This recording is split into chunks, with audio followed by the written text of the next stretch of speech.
At Marlins Park in Miami, Florida, the New York Mets play the Miami Marlins. Tuesday Night Baseball is presented by Verizon. New York Mets baseball on SNY is brought to you by Heineken. Open your world. By DraftKings, the official daily fantasy partner of the New York Mets. By Citi, preferred card of the New York Mets. By Toyota. See where Toyota takes you. Test drive one at your local Toyota dealer. Toyota, let's go places. And by Geico, 15 minutes could save you 15% or more on car insurance. Visit geico.com for a free rate quote. Well, the latest midseason acquisition for the Mets paid off in spades last night. Yoenis Cespedes had a record-tying performance for the Mets, bringing back the images of midseason acquisitions gone by. Guys like Clendenin, Hernandez, and Piazza, who put a charge into the Mets. And a pleasant good evening, everybody, and welcome to Marlins Park. Gary Cohen, Ron Darling with you tonight as the Mets play the middle game of their series against the Marlins. Mets have won 4 straight to take over first place by a full game over the Washington Nationals. And last night it was a 12-1 win and really the coming out party for the newest Met, Yoenis Cespedes. Boy, it's really fun watching him play. And one of the great parts of last night, he now has 31 doubles. He had 3 in last night's game, which is tied for the Major League lead with Jason Kipnis. But what made it even more impressive, one down the left field line, one off the right field fence, and one off the left center field fence. And then later in the game, scoring on a wild pitch really shows the athleticism he's shown since coming to the Mets. The transition to center field to left field has not been a problem. What a player he is. And he did it in this Cuban-flavored town, his first game ever in Miami for the Cuban native. On the mound tonight for the Mets will be John Neese. And if you take out his paternity start 2 games back, last 2 months, he's been unbeatable. Well, 9 of his last 10 starts have been quality starts, and that's what you expect from Jonathan Neese. Now, the 3 studs had 3 great games in a row. Bartolo Colon back on track last night. Jonathan Neese just trying to keep that train rolling. And for the Marlins, with Dan Herron and Matt Latos traded away, Brad Hand comes out of the bullpen to make a start tonight. You know, he's never beaten the Mets. He's 0-4 in his starts. You can see what he's done so far. His pitching totals in 34 games this year. But he's a guy that's always pitched decently, even though he hasn't beaten. Mets try and keep their roll going. 4 straight wins, going for 5 tonight by Miami Beach. Mets and Marlins, all the action coming your way tonight, right here on SNY.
$1.5 million Hamiltonian, America's Trotting Classic at Meadowlands Racetrack this Saturday, post time 12 noon.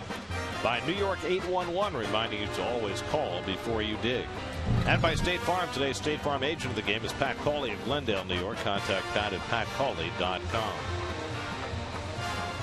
Get to Citi Field for your chance to see the Grammy Award-winning Zac Brown Band take the stage Friday, August 21st and Saturday, August 22nd as part of their Jekyll and Hyde World Tour. Purchase your tickets at Mets.com/ZBB.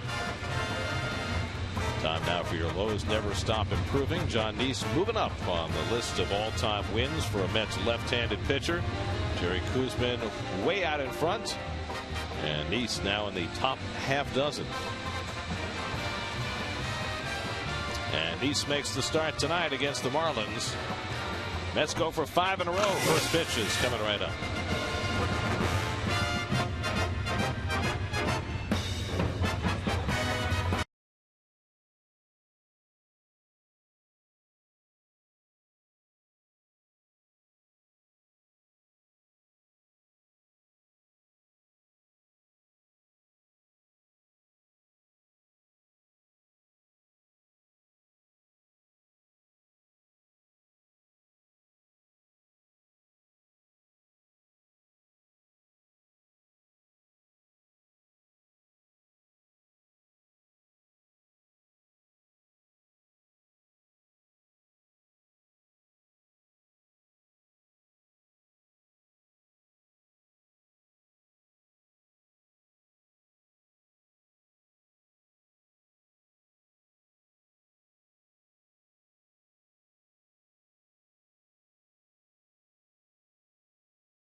Marlins 20 games under 500 now as they take the field tonight.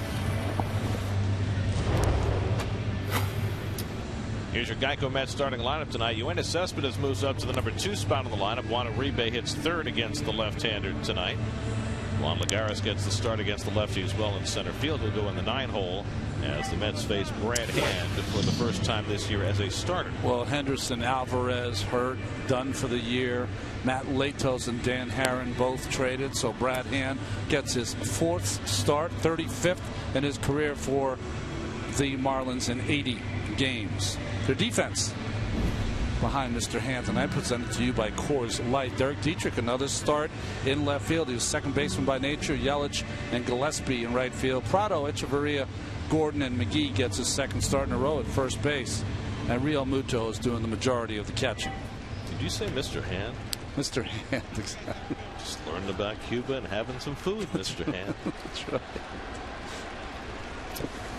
Hand made his 3 starts late May, early June, 2 good ones, and then a bad one against Toronto sent him back to the bullpen. Curtis Granderson takes the first pitch for a strike, and we're underway. Curtis has now reached base in 18 straight games after a 3-hit, 2 RBI night last night. He's hit a little better against lefties lately, but just 152 on the season. And Hand misses away a ball and a strike. You know, it's interesting, Gary, in a dome stadium, we've got shadows. See Curtis's head in the bat, Real Muto, the umpire, just right in front. We see that sometimes at Citi Field, the glow at home plate in the early evening. It's the angle of the sun here coming in through the windows, which are locked up tight against the heat and humidity outside. Yoenis Cespedes sitting second, waiting on deck.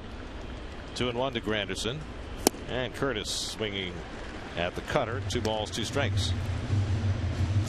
Like most pitchers who come out of the bullpen or go back and forth, Hand starting not out of the windup, from the stretch. Last start was June the 8th in Toronto, and he got knocked out in the first inning. He's been in the bullpen ever since. And he comes inside to Granderson. Mets have seen Hand as a starter before, 4 different times. Lifetime 0-4, 3.94. He's had some impressive outings against the Mets, but never a victory. 3-2 to his opening hitter. And Granderson nubs one right on home plate. They're going to say foul. He was almost sitting on the dish, in which case it would have been a fair ball, but Angel Hernandez said it was off the plate and still in the batter's box. It just looked like it trickled to the first base side of the plate, off the plate, and that's what saved Curtis. If Real Muto had been able to grab it before it rolled off the plate, it would have been a fair ball. We'll see where the sun's coming in between some of the suites, creating that glow between the mound and home plate. Granderson pulls one foul. So a long opening bat here for Granderson, who took to the role of leadoff hitter this year and has owned it. Yes. Drawing walks, running long at bats, hitting the occasional leadoff home run. Going the other way. It's been like the Tommy Agee of 2015. Strike 3 call. Curtis caught looking. And Hand has a strikeout to start his night. Well, close pitch does not go Curtis's way from Hand. Fastball away. Angel Hernandez calls it for a strike. I think Curtis thought that was away and up, but on the side view, it looks like it's a pretty good pitch.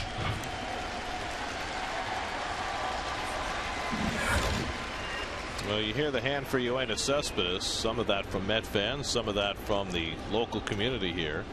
Yoenis has got a lot of family and friends here in Miami, as do so many of the players from Cuba who come over to this country. Cespedes had a night to remember last night. 3 doubles, 4 RBIs. 2 of those doubles nearly left the ballpark. Angel Hernandez so far pretty wide strike zone, so hitters are going to have to be a little more aggressive. Never know with Angel, that can morph as the night goes along. 1-1 to Cespedes, who now has 31 doubles for the year, which is tied with Jason Kipnis of the Indians for the most in the majors.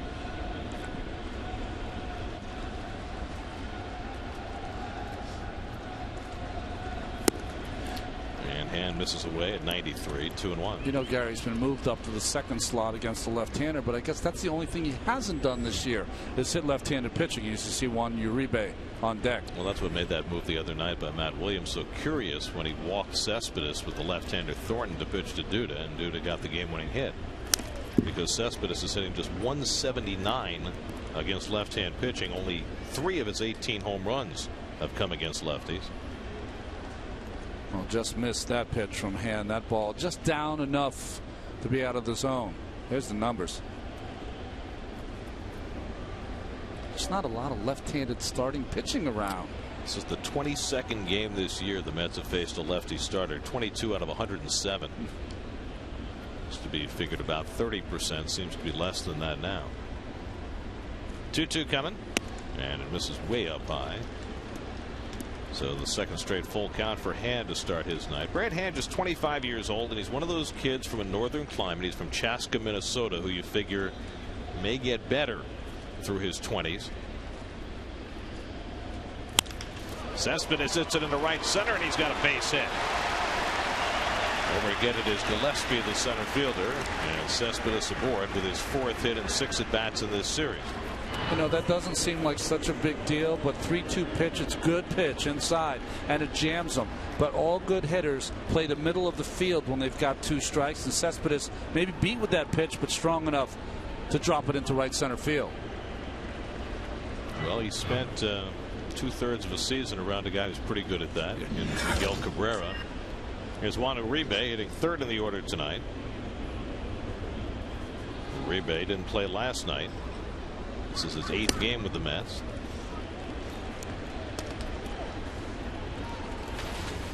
Juan is 4 for 17 since the trade from Atlanta. He has hit lefties well throughout his career. .291 this year, with 5 of his 9 home runs coming against left-handers.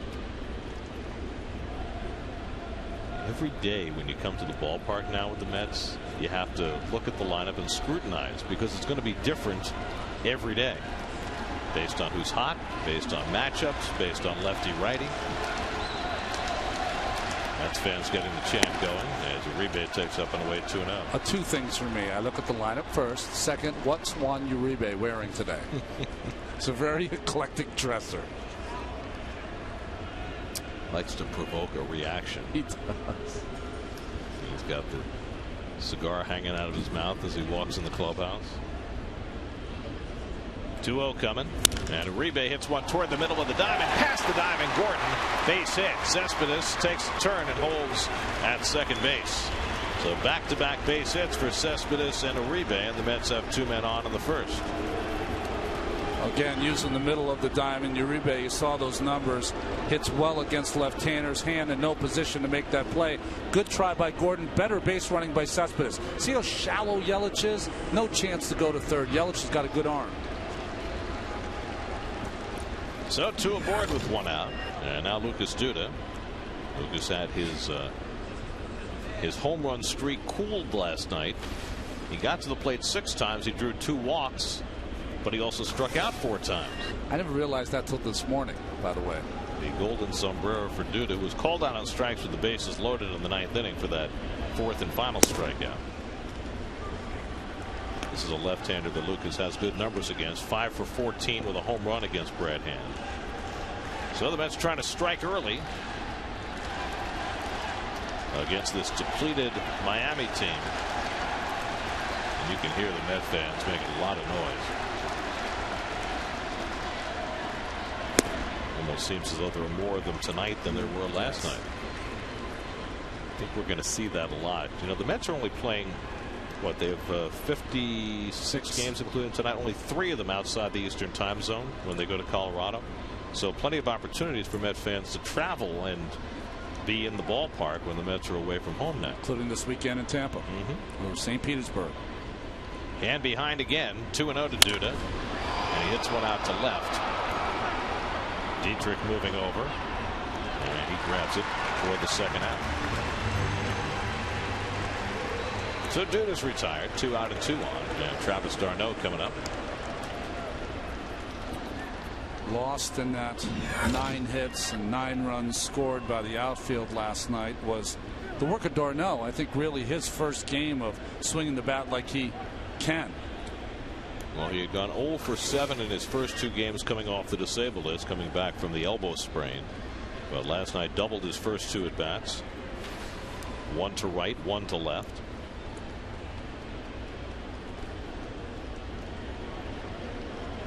d'Arnaud hitting 5th in the order tonight.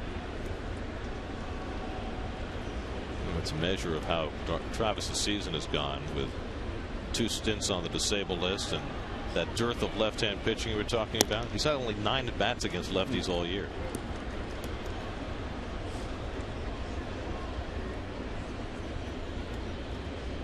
Start of the game for the bullpen is go 9 starting pitcher. That's their first thought, but really they're just hanging out, shooting the breeze. I've seen bullpens before where day games and occasional pizza is ordered and shuttered away in a secret place. You see a lot of bullpens where the late inning members don't even go out there until the middle of the game. I remember Dennis Eckersley would not go out to the 7th inning. He knew he was only going to pitch the 9th or later. Breaking ball by Hand, and he gets ahead of d'Arnaud 1-2. Good breaking ball here by Brad Hand, just missed by d'Arnaud. He's right on it though. d'Arnaud's a good breaking ball hitter. Hard-working first inning for Brad Hand. About to throw his 24th pitch.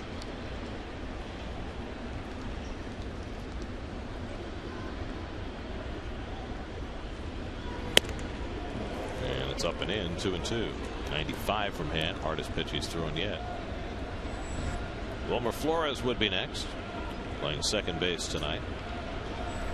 That pitch was to try to get d'Arnaud off the plate. He got him swinging at that curveball earlier. Should go back to it. 2 out, 2 on, 2-2 to d'Arnaud. And Travis takes the changeup down and a full count.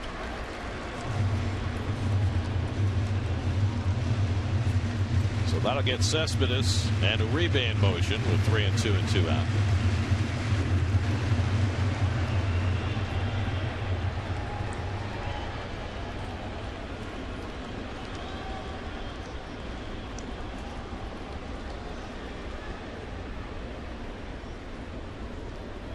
And d'Arnaud lines one foul. We saw this in last night's game when Tom Kohler had to come to Michael Conforto through that 3-1 fastball, and Conforto hit it out of the ballpark 435 feet away. Sorry. Well, keep in mind also, and it's only the top of the first, so it doesn't come into play yet, but the Marlins had to use a lot of bullpen last night with their starter going 4 1/3. This is a guy who hasn't started a game in 2 months, building up his pitch count in the very first inning. Runners get set to go. 3-2 to d'Arnaud, and he takes inside, ball 4, and the bases are loaded for Wilmer Flores.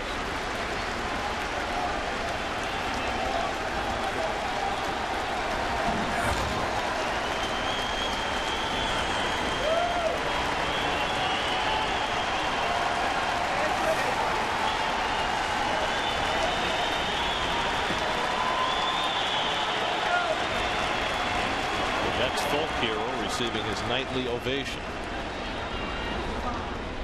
Wilmer has the Mets' only grand slam this year. He bats with the bases loaded and 2 out. 1 for 5 last night. And he takes the curveball up and away for ball 1. So Hand digging himself a deeper and deeper hole in this opening inning. John Neeson, you warmed up 20 minutes ago. Yeah. It's gonna be tough, right? Sitting in that dugout. It's tough, but you know, he has over 1,000 innings pitched. We showed how many wins he has. At this point in his career, should not be an issue. Long strike to Flores. Especially if Flores drives in a couple. That's one over the fence. That makes it really nice to wait. That'll make him feel better about it. I just think about guys stiffening up in the dugout after warming up. If it had an inning like this, Gary, I would get up and walk around a little bit. Maybe go to the clubhouse, come back. Do something instead of just sitting on that hard wooden bench. You saw John walking just a moment ago. 1-1 to Flores. And that skips in. Real Muto going to lunge for it. 2-1. 30 pitches already for Hand, and he's not out of it yet. Cespedes at third, Uribe at second, d'Arnaud at first, and 2 out. 3 guys on the bases who weren't even with the ball club 10 days ago.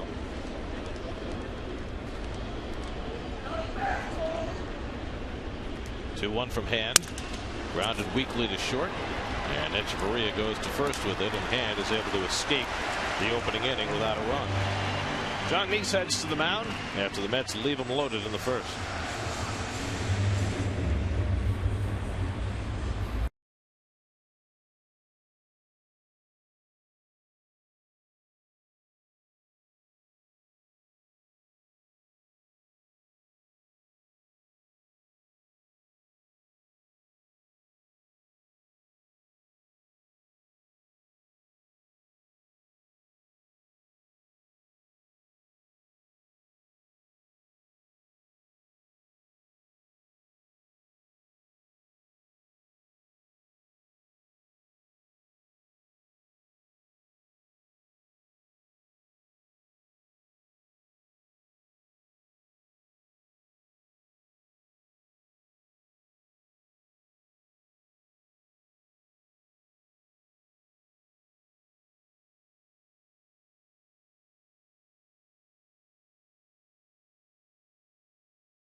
Cole Gillespie gets a start in right field.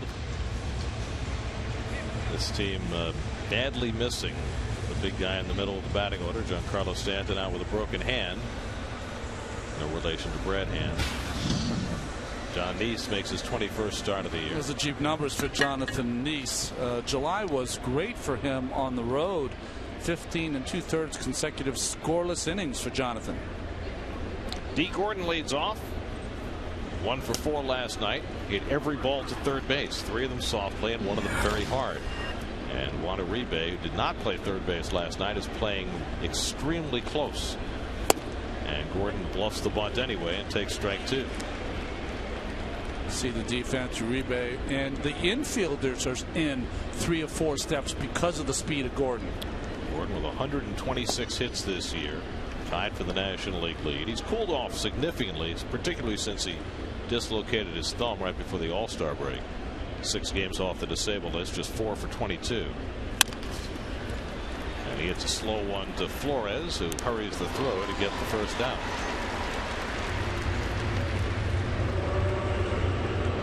Gordon as fast as Hamilton? They were real close. It's real close, right? Close. I mean, Hamilton's a better base stealer. Yeah.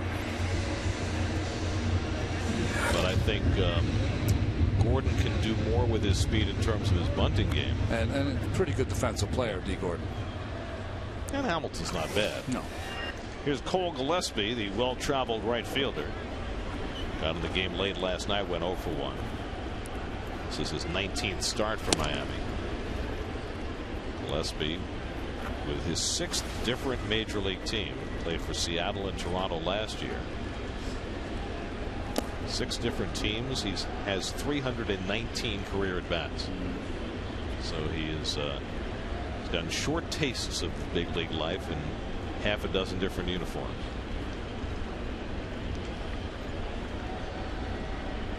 Do a great job of calling me up. You don't do such a great job of putting me in the lineup. You know, sometimes you can judge the kind of year you're having as a ball club by how many at-bats some of your ancillary players are getting, like a Gillespie, like a Dietrich in the outfield now. Well, the Mets had that earlier this year. Yeah. Guys like Campbell and Mayberry and people like that were getting a lot of at-bats. Nice snag by Neese, and he throws out Gillespie. If Neese lets that go, does Flores get that ball? He might have, but nice reaction by Jonathan. Use all that 6'4" backhand to make the play. John's a good athlete, like all these Mets pitchers, and that would have been right at Flores. He was a terrific soccer player in high school, back in Defiance, Ohio. I love saying that. Town. Yeah. You know, there's certain guys who you mention their hometown more often. The Mets had a pitcher back in 1969 named Jim McAndrew, and Murph used to love to say that Jim McAndrew was from Lost Nation, Iowa. Oh, that's cool. That is cool. Christian Yelich, who had a big night last night, takes a strike. Yelich was 3 for 4, couple of doubles, an RBI, a stolen base. He was the lone bright spot in an otherwise lost night for the Marlins. Lost 12-1. You know, I know the movie by Tom Hanks, Road to Perdition, is a name I like to say. Lexus defense for the Mets. Cespedes, Lagares, Granderson, Lagares in center field. Uribe, Tejada, Flores, and Duda. Murphy's got the night off with Darno behind the plate. Like the trip to Bountiful.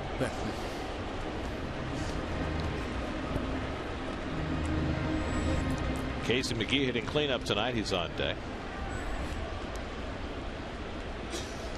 John Neese pitching to a 2.94 ERA his last 10 starts. He's been awfully good for the last 2 months. Certainly deserved to win his last start. Gave up just 1 run in 6 innings against the Padres. That was the game the Mets let a 6-run lead get away late. The thing I like about John is that as these young pitchers have come up and are lighting up the radar gun, he's went the opposite, which he should have done years ago. And that is, he's using all of his pitches. He's sinking the fastball. He's throwing lots of changeups. Again with his curveball, using all of his pitches.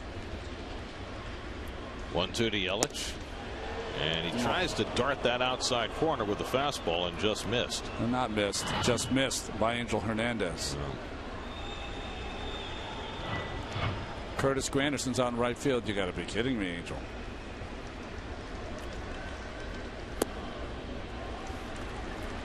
Now full count to Yelich.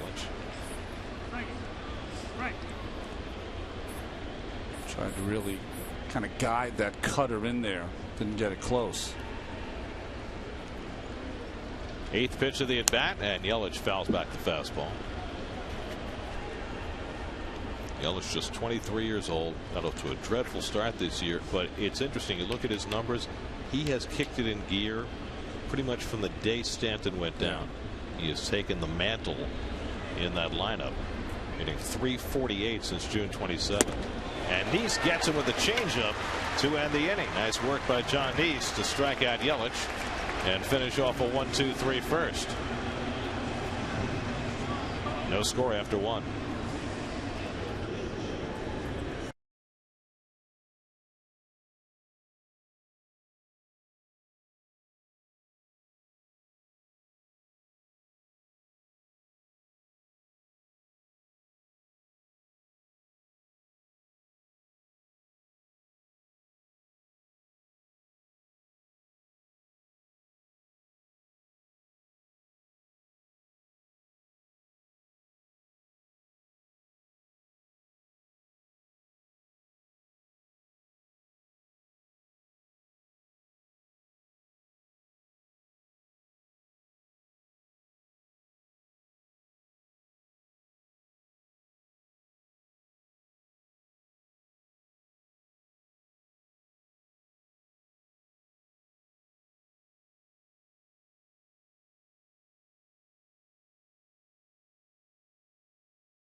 Our photograph tonight is of Chris, and it looks just terrific. How many scoops do you think are in that? I don't know, but that's a big smile when you have that many scoops. Yeah, nice. Think how much he'll be smiling when he's done. Like we were today after we had ours. Exactly. Ice cream. Ruben Tejada hitting 7th in the order. Ruben didn't start last night, came off the bench and got hit on the elbow by a pitch. His only at bat. He's wearing more of a guard on that elbow tonight, which he doesn't generally wear after getting plunked. Well, a lot of guys, you know, you say to yourself, it makes sense to wear it every single time you're up to protect yourself, but some guys just don't like wearing it. It's kind of cumbersome. Yeah. Yeah, I have to imagine just getting full extension with that front arm's got to be difficult. Well, you see all the Mets pitchers that pitch the opposite, hit the opposite hand. They've got a small one covering their elbow. He's sitting 8th. He's on deck. Lagares behind him. And Tejada bounces one foul. Ruben's bat has cooled down. He was hot for about a month. Now just 4 for his last 27. And Wilmer Flores got a start at shortstop last night. We'll rest Tejada a day or two a week just to make sure that he stays fresh. Stays fresh, and I think you have to continue to do that. I think Ruben has proven that he's back to where he was as a player 3 seasons ago. But he hasn't proven to me that he can play every day, that he needs that occasional day off. Well, there was also an interesting comment from Terry Collins last night before the game. Remember last night Tejada was out of the lineup, Lagares was out of the lineup. They're 2 best defensive players. And Terry said, well, we tried defense for 2 months and we lost a lot of 1-0 games. Time to go for the offense. And that worked. They scored 12 last night. 0-2 from Hand. And Tejada fouls it off. For Terry, it's almost like having some new toys during the holidays. He's got them. He wants to use them. It's like he's got the full box of Lego. He can take it apart and put it back together any way he wants. That's right. With the little flag right on top. That's what he's hoping for. And threw a lot of pitches early in this game. 1-2 to Tejada. Interesting. Gillespie in right field. Not a lot of experience playing. That's pretty deep to play Ruben Tejada in right field. Most outfielders play him very shallow.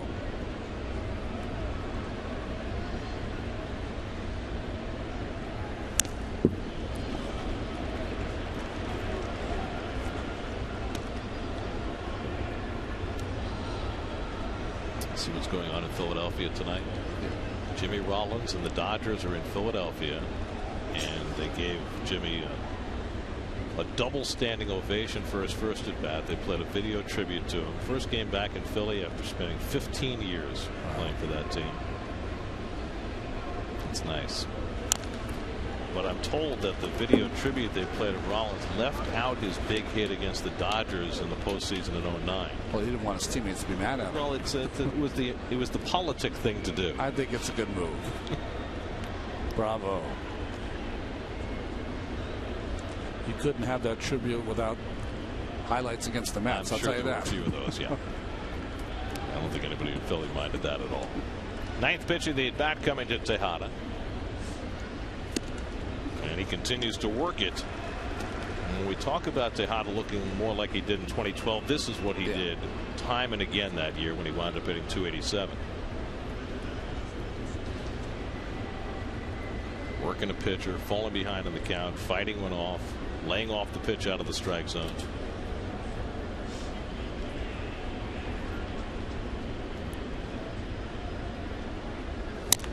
And a little tapper, and Hand able to handle it. He wins that battle on the 10th pitch. 1 out.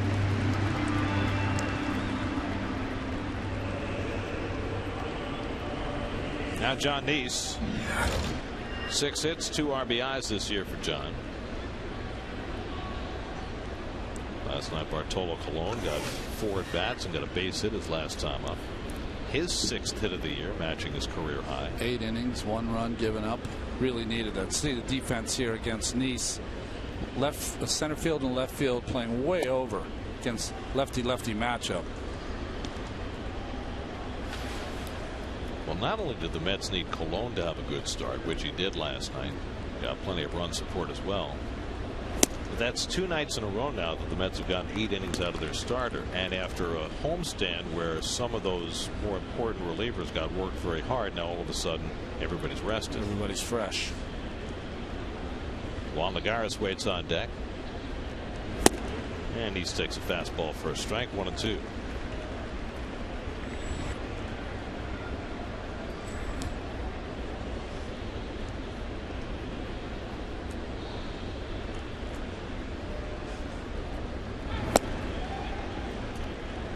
Washington Nationals, who have lost 4 in a row after falling to the Diamondbacks last night, to fall out of first place. Delayed by rain at the start, just underway now with Max Scherzer on the mound. Neese takes one the other way for a base hit. So John has his 7th hit of the season, and Met pitchers continue to rake. Just a hit a game. Like a 1-a-day vitamin, these guys. Third baseman's playing way too far in for my liking. Prado not going to bunt with 2 strikes. Not that he was going to make a play on that bullet anyway. So the Mets have their 3rd hit against Brad Hand.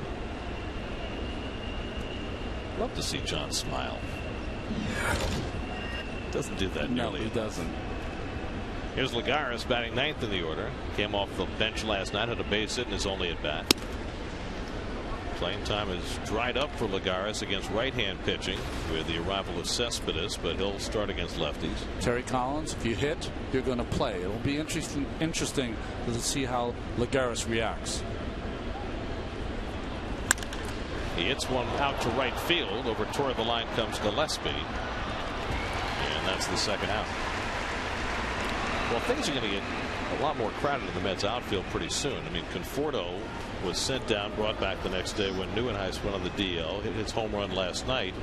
And now within another week, you can have Michael Kadire coming back from the disabled list as well. So the outfield gets a little more crowded. Conforto's sitting tonight against the lefty. Here's Granderson, who took a call third strike his first time up.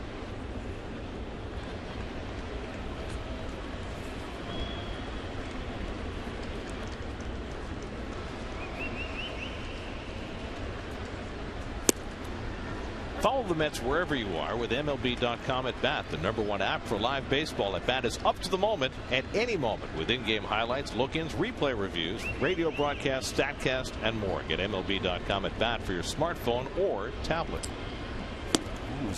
That was outstanding. In between pitches. I'll hand the ball off to you. It's going to be your gig in a couple of days. That's right. That's right. I'll try not to fall flat on my face. 2-1 to Granderson. You rest up, because after that, you get every single one. The deluge. There you go.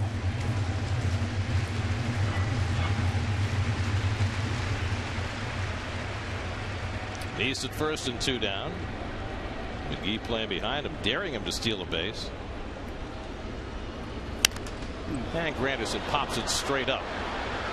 Real Muto back, but that'll go out of play into the 4th row. That ball going in the stands reminds me last night, late in the game, a fan got hit by a bat just over the third base dugout. Somebody you were acquainted with. Yeah, I left tickets for it. Was my friend Dawson. I want to let everyone know his kids, who are both 6 and 5, India and Rocco, weren't involved. It hit Dawson.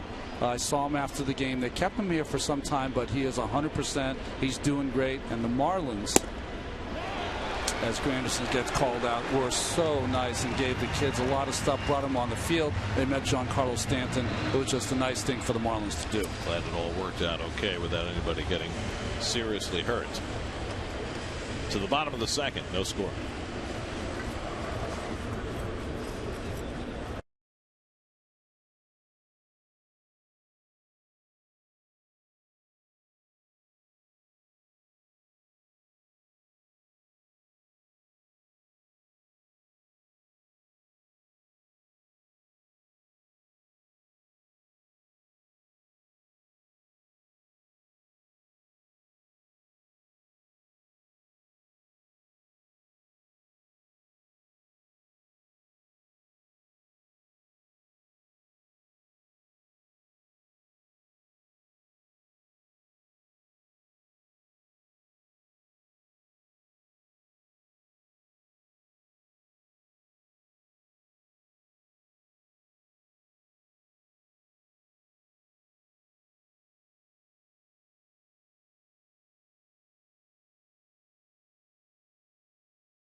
Gives an idea just how water-oriented this city is.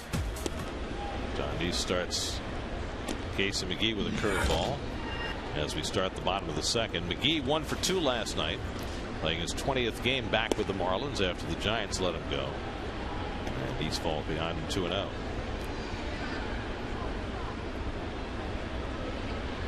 McGee, Prado, and Dietrich for the Marlins in the second.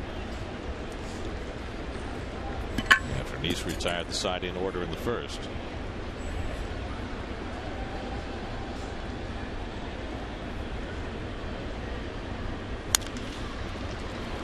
On the backhand, Tejada with the perfect throw to get McGee one away.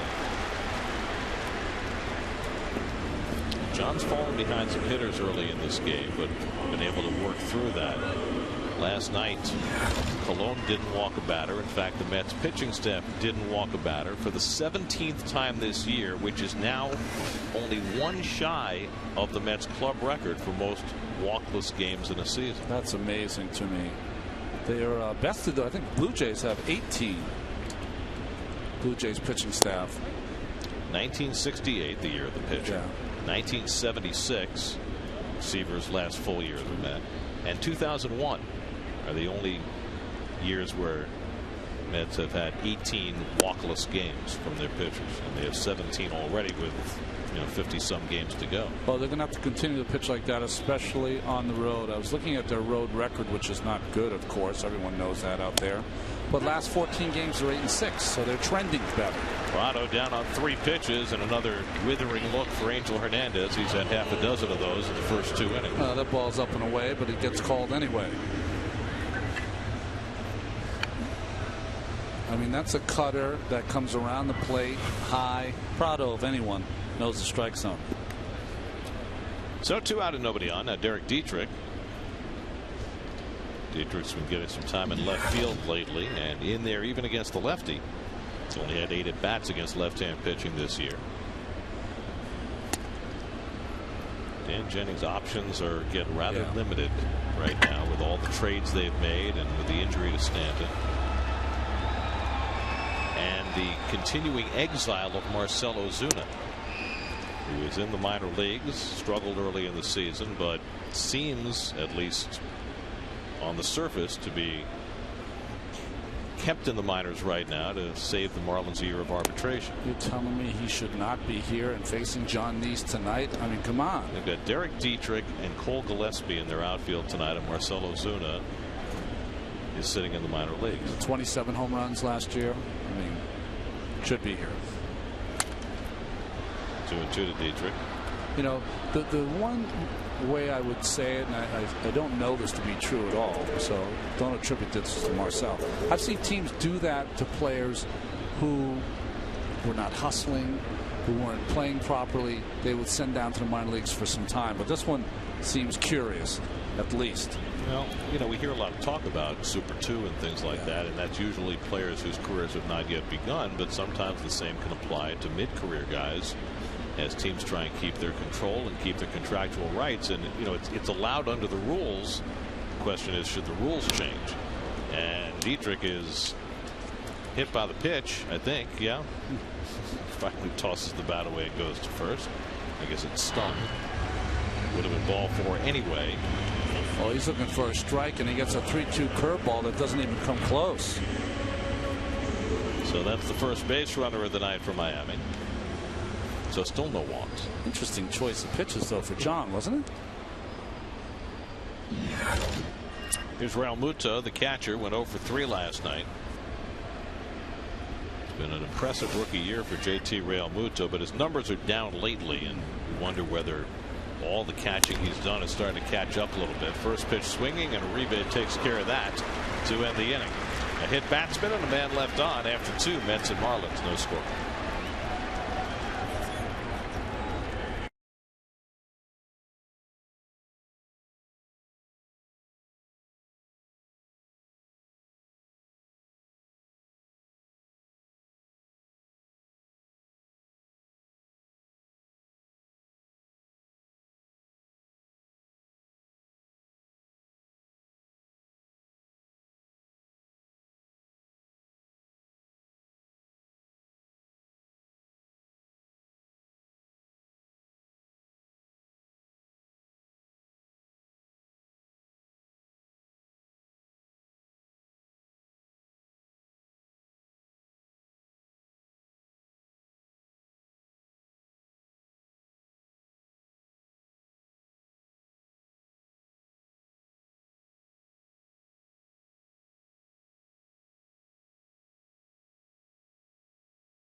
for the Mets in the third against Brad Hand. Hand has thrown 53 pitches through the first 2 innings. Well, when we came on the air tonight, we showed Cespedes alongside some of the other sluggers the Mets have acquired in midseason, and most famously in their 1969 championship year, the Mets, who were not a good offensive team, brought in a slugging first baseman named Don Clendenin, who didn't want to go to the Expos and was traded at the June 15th deadline to the Mets. Wound up being the World Series MVP that year. Platooned substantially at first base with Ed Kranepool. Gil Hodges had 5 platoons on that team. Well, Cespedes, who plays every day, that's about the amount of games he's going to play. Cespedes had a base hit to right center his first time up. And of course then there's Keith, who came to the Mets in a year when nothing was going to happen in 1983, and then it all started happening the next year.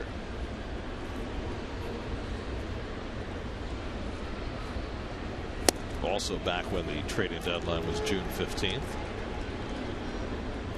Okay, those are his career numbers. I think it more worked out this way, is that Keith came, said, listen, I'll bring you a winning team. Give me a long-term deal. They gave it to him. Then everything started happening. First, he had to be convinced that there was hope on the horizon. He said his pops told him. Well, he didn't. I mean, you come over to the Mets in June of '83. You don't know there's a kid named Dwight Gooden striking out 300 in Lynchburg that year. Lenny's stealing 105 bases. Was that Jackson? Tidewater. Lynchburg. Didn't know they were going to make a trade for this kid Darling. Terrell. Hit hard, and a nice backhand play by Prado. And he throws out Cespedes. Well, Cespedes had a ticket for another double, but Prado was equal to it. Just tells you how skinny baseball can be sometimes. Yesterday, ball's a double. Today, beautiful play by Prado. 0-2 for Cespedes. So 1 hard out and nobody on. And now Juan Uribe, who singled to center his first time up.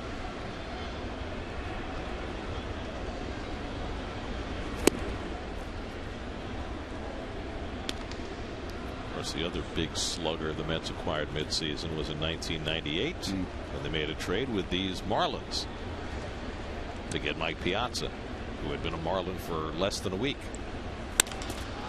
Center field deep. Yelich back to the track, and he makes a terrific play. Christian Yelich, who won a Gold Glove in left field last year, showing off his skills in center. Well, we saw him make one on the backhand yesterday's game, and this time gets a great jump, and that ball looked like it was ticketed over his head, but he outran it and makes a fine running play on the warning track. The look of Uribe as he passed first base, can't exactly say what he said, but he couldn't believe that Yelich made that catch. It's also a home run in a lot of ballparks. This is such a massive outfield in Miami. So 2 hard hit balls and 2 outs for Hand in the third. He certainly needed that, the way his night's been going. And now Duda. Lucas fly to left his first time up.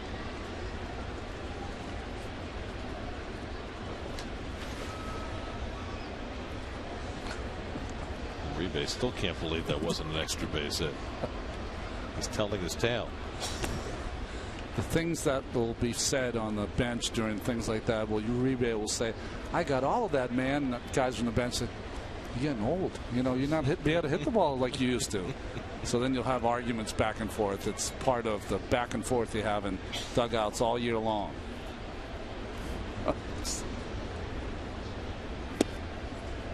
Duda takes the fastball down 2-1.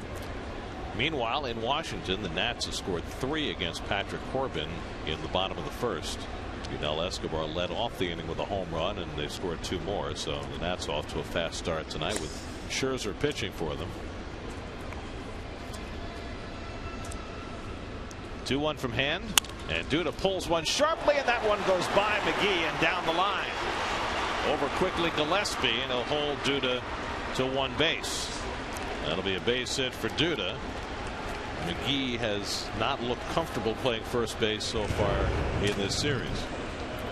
Third inning presented by your local tri-state Audi dealers and the uncompromised Audi A3 sedan. Kerry, did you say that Yunel Escobar led off for the Nationals with a home run? So that's their answer maybe to make up for Denard Span. Is they're going to hit Escobar on that leadoff spot? Well, they had Rendon there for a couple of games, and then they flipped them. Yeah. Trying to shake up their offense. They had Escobar leading off in the Sunday night game against the Mets, and he hit a home run in that game too. Here's d'Arnaud, who walked his first time up. So the Mets now with 4 hits against Hand, who thus far has been able to wriggle out of every jam to the detriment of his pitch count, but not so far on the scoreboard. And that's on the corner, a ball and a strike.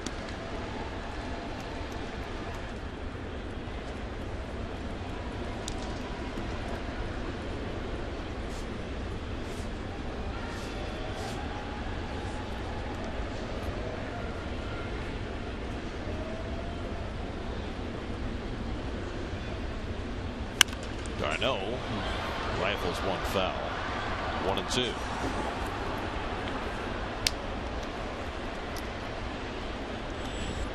Boy, great pitching matchup on the south side of Chicago tonight. Chris Archer and Chris Sale.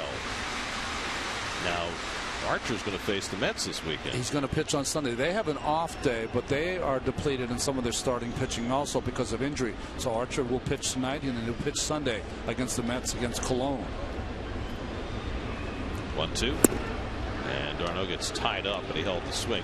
That Tampa Bay team to me is remarkable. They're only a game under 500, and you know most baseball fans will be hard pressed to name 5 of their players. I mean, everyone knows Longoria. I think the guy that's really had the coming out year has been Kevin Kiermaier, their center fielder, defensively and offensively. And they've had some real good role players pitch in, like the former Padre Logan Forsythe has had a real good year for them. Their bullpen has been great with Brad Boxberger at the end of games.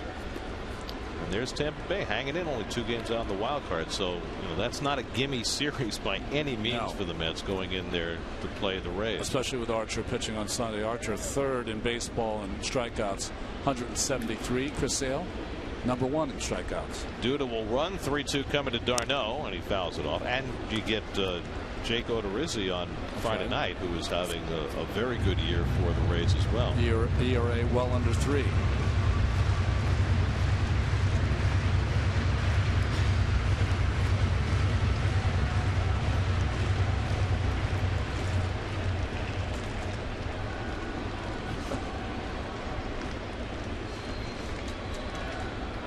Seventh pitch of the at bat to d'Arnaud.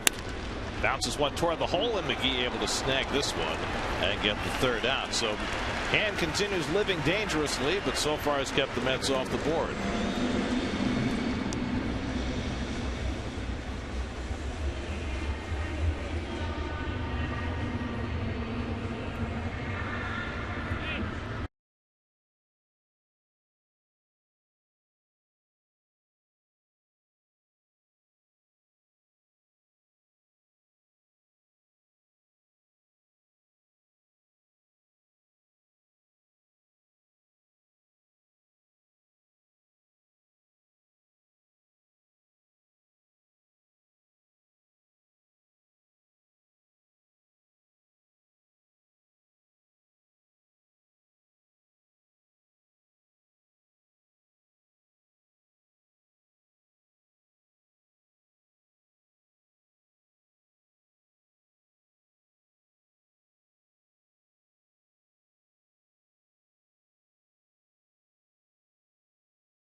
realized tee. Last night, the real-life Crash Davis. Mike Hessman set the minor league record with his 433rd career minor league home run. Here's the last of his 14 major league home runs. It came as a Met in 2010 in Philadelphia. So 432 going into last night, then a grand slam for Toledo. He's a mud hen now. Mike Hessman broke the record that was held by Buzz Arlett, who hit his last home run in 1937. 433 minor league home runs, 14 in the majors, 6 in Japan, and 1 in Mexico. Congratulations to Mike Hessman. Good guy. Boy, that stadium looks beautiful in Toledo. It wasn't like that when I was there in AAA in 1982. And Denny Echeverria leading off in the home third. Think about the dedication that it takes to stay with baseball into your late 30s, playing almost exclusively in the minor leagues. Well, I was just telling you before the game, there becomes an attraction to ball clubs because at least you know when you have Mike Hessman on your team, he's going to hit some home runs. So he becomes, for minor league ball clubs, the guy who's Hessman out there, let's go get him.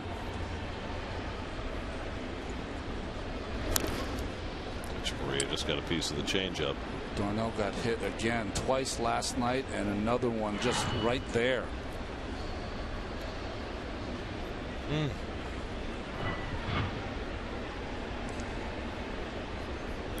this one's serious enough that Ray Ramirez is going to come out and have a look. Did that get a piece of his elbow as well? Well, it looks like he's trying to stretch out his elbow a little. I don't think so. I think it got where you don't want to be got. Which he did get a couple of last night as well. And you can jump and you can squat and you can do whatever you want, but you just have to wait until it clears.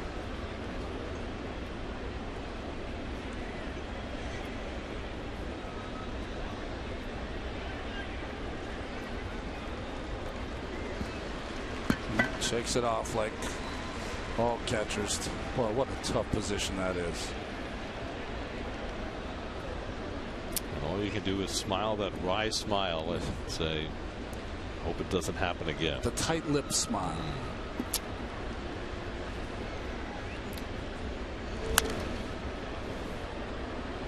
Echeverria working a long at bat against these. The pitcher Hand on deck, and then D. Gordon for the Marlins in the third. The Marlins were held to 1 run and 7 hits last night. They've lost 8 of their last 10.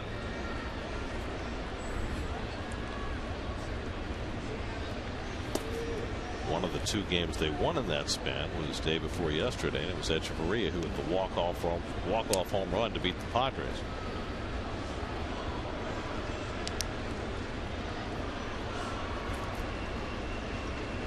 Already the 4-3 ball count for Neese through the first 8 batters, and he misses for ball 4. So Echeverria on with a leadoff walk.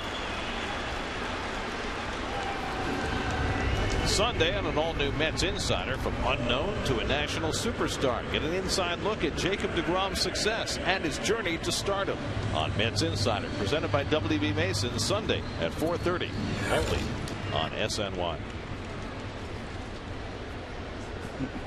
Brad Hand, not a very good hitter, will look to get a bunt down, and he does very nicely. Neese makes the play.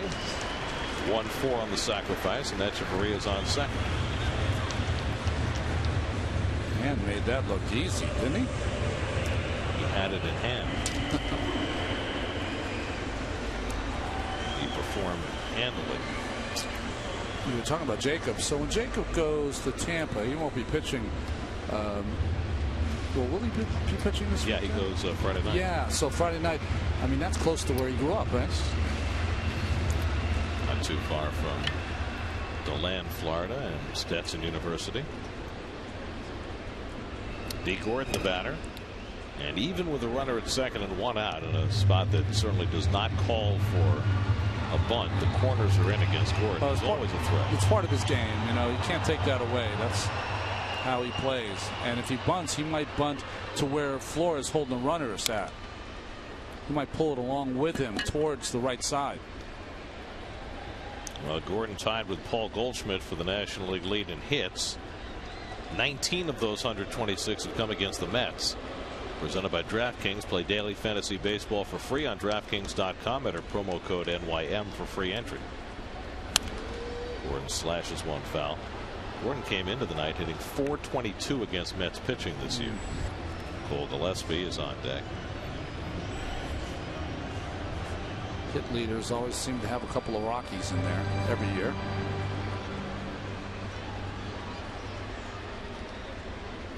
Speaking of the Rockies, you know, they're going to be at Citi Field next week. That's grounded toward the hole. Flores lays out, can't make the play. Trying to score is Echeverria. No throw. And the Marlins have the lead. So Gordon picks up his 20th hit against the Mets this year. He drives in a run.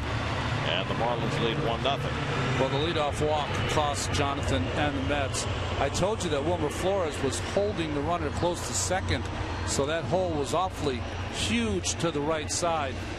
And Gordon exploited it, getting that ball past Flores. So the first Marlins hit produces a run. And now Gordon a base stealer at first as Gillespie takes inside. Gillespie hit one back to Nice his first time up.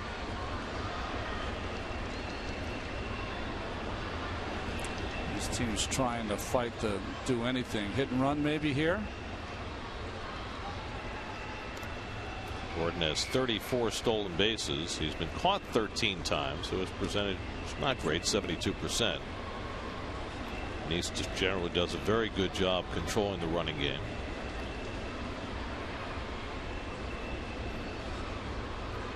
There goes Gordon, and it's right through the vacated hole. A base hit for Gillespie. And the Marlins have runners at the corners. Now Flores went to cover. Gillespie hit it behind him. Perfectly executed. And the Marlins with a run already home now with the table set. Well, you're down 1-0 in the count, Jonathan Nice. See the defense up the middle. Obviously Flores is going to cover. Gordon's having trouble stealing against the lefties. So put the hit and run on. Gordon avoids the ball and goes first to third. Good managing by Jennings.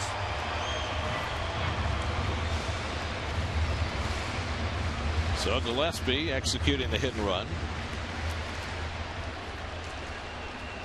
Now runners at the corners with one out for Christian Yelich, who struck out his first time up. And he takes a fastball for a strike.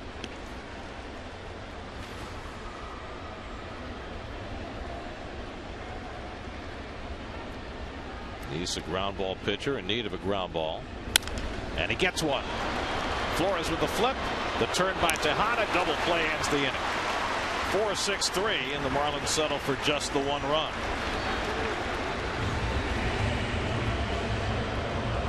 Pitcher's best friend indeed.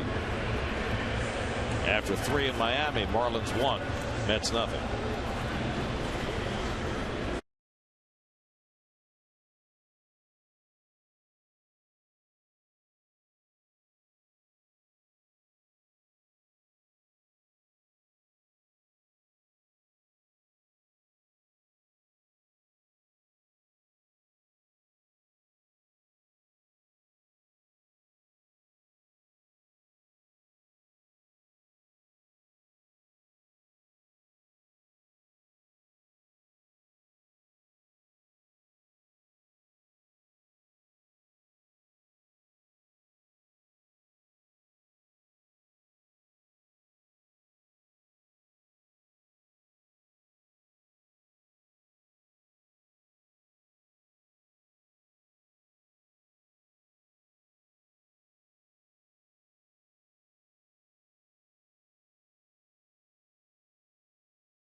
he have his priorities straight? Watch, his helmet starts to fall off, so he's trying to catch it on his way to first instead of running. It was going to turn 2 anyway, but interesting to see that by Yelich.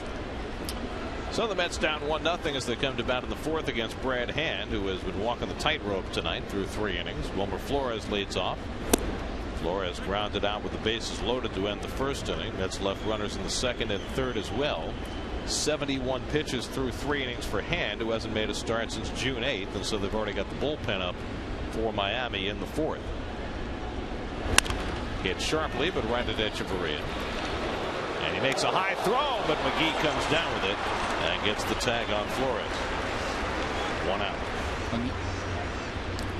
Well, this is our SNY crew photo of the week. That is our tech manager, Levi Philippi, and that, my friends, is a mutton snapper. Now, we didn't get the weight on the snapper, but that is a very impressive fish. That looks like it was photoshopped. Come on, let me see that picture again. Come on. It's huge, though. We're told 35 to 40 pounds. Well, those fish are not available for capture. Marathon, Florida. Is that like the Keys? I'm not sure. Pretty cool, though. It's a long way. Yeah. Told that Levi wrestled that fish for 20 minutes before he got it up in the boat. He is our Hemingway. So congratulations, Levi, and we're all coming over for the fry. There you go.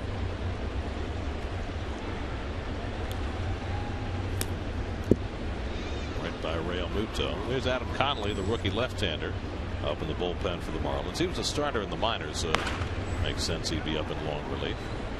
Kind of a bullpen game here for the Marlins with the pitch count so high for Brad Hand.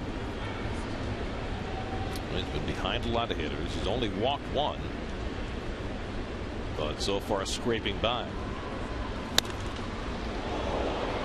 Tim Tuffle has to duck out of the way of Tejada's liner. Chuff almost got a low bridge there. Not a lot of room for the coaches on the sidelines here at this ballpark.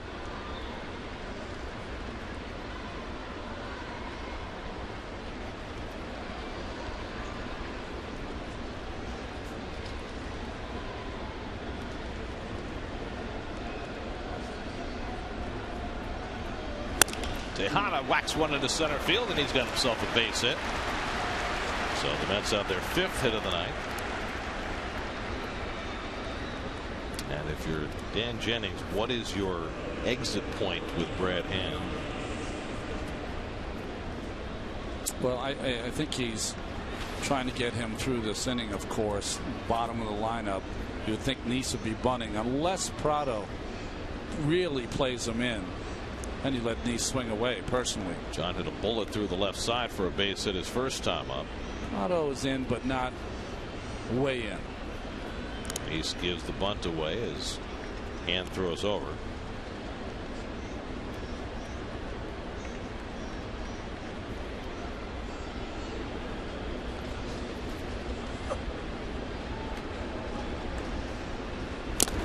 And it's fouled off. So we've done a little research with the crew down in the truck about the mutton snapper. We kind of outed Levi. Well, let's just say it was a bit of a fish story.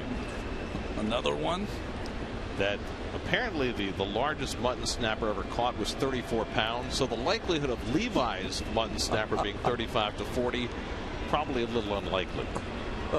Might have just overstated the case a tad. And Nice set for the Butcher Boy, takes the pitch, 1-1. So I don't know if you can tell. I will say this: he's holding it rather easily. Yes. For such a heavy fish. Well, I think for the fish fry, we've got to eliminate 2 or 3 of the crew now, since it's not 35 pounds.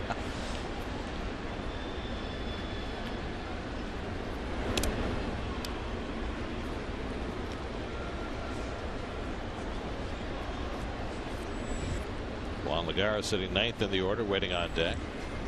So Nice was bunting first pitch, ready to swing on the second one. Prado still in tight at 3rd.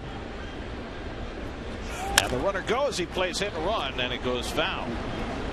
So Terry Collins, who has done that with his pitchers a little bit over the last month, trying to play hit and run with Nice. Well, you can do it with all of them because they're pretty good at making contact. The only problem I have with calling that play there is Brad Hand's been all over the place. You know, lucky that Nice got a ball to swing at. And a left-hander as well for Nice to swing at, but he fouled it off, and now he lives to tell about it at 1-2.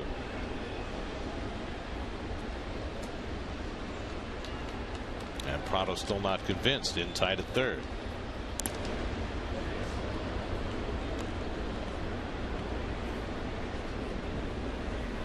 This is where it pays to know the sign. The net signs are, I would say, very simple. But most signs are simple in the major leagues, and that shocks some people.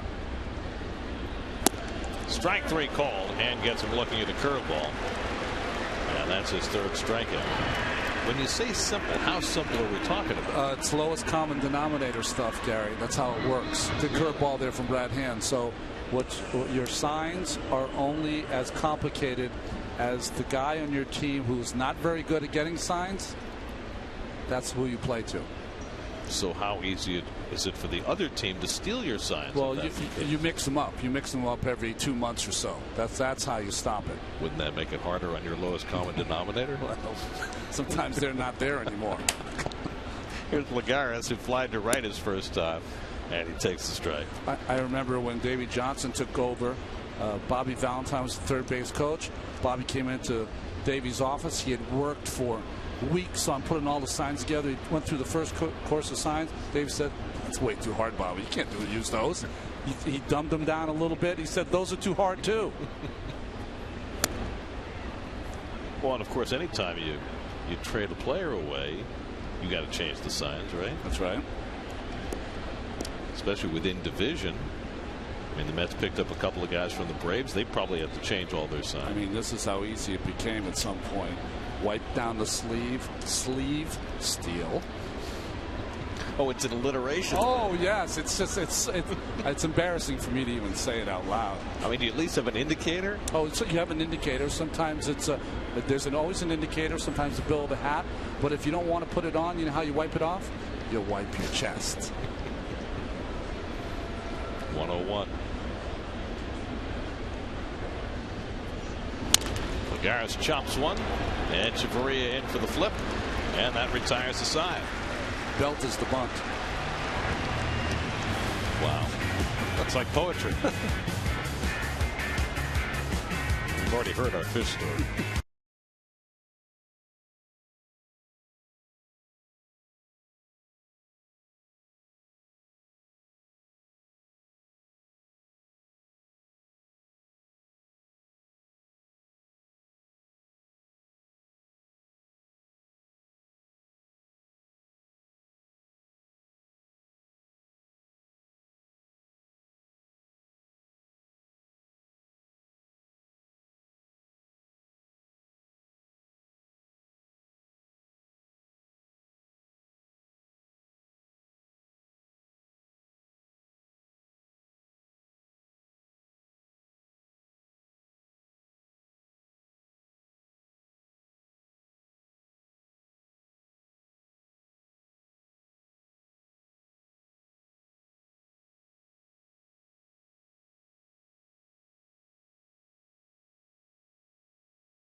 Casey McGee leads off the home fourth for Miami.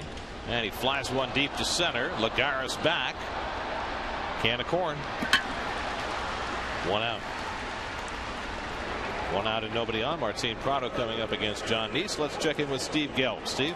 Gary, John Neese over the last 2 months pitching so much better than he has probably at any point in his career in terms of consistency. And part of it is because he's made a big mechanical adjustment. If you watch him now, he goes much more straightforward to the plate with that front foot. In the past in his career, he was having his right foot fall off to the right when he moved forward towards the plate. That caused his arm to cross his body too much, and he couldn't get the correct arm slot. Now, why did it take so long for Neese to make this mechanical adjustment? There are 2 reasons why. First of all, he has had some success in his career, so up until that stretch in May where he had 4 straight starts and a 9 ERA, he didn't feel the need to switch anything up. But the second, and probably the more important reason, is that for the first time in his career, really, John Neese has been and has remained healthy throughout this entire season. And what he said that's allowed him to do is in his bullpen sessions, instead of worrying simply about trying to throw the ball without any pain, he can worry about fixing little mechanical things when he pitches. As he singles right there, so the Marlins have a runner on.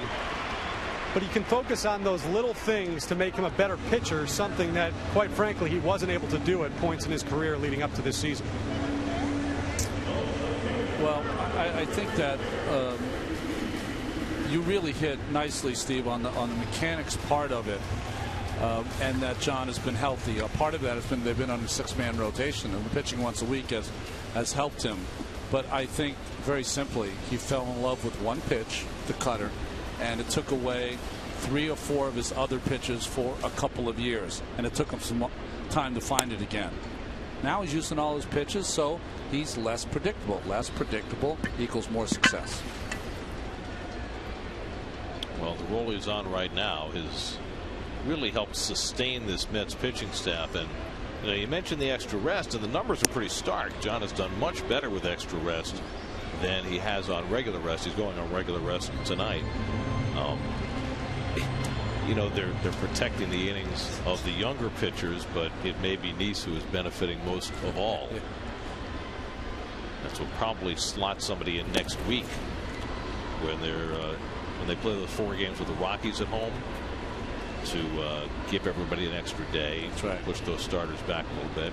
Well, if you can save a start here or there for your young superstars, that's a start later in the season. That's a start maybe in October. 2-1 to Dietrich, who was hit by a pitch his first time, and he pops the outside corner. 2-2. Now it's interesting right now. We had a little conversation this afternoon with Terry Collins, and it would appear as though the candidates for that spot start next week are 2 guys competing for 1 number. You're talking about a uniform number. Exactly. Dylan G, who was number 35, and Logan Verrett, who then claimed 35 when G was designated for assignment. Well, G gets number 35. I mean, come on. He's had a body of work. Whoever gets called up.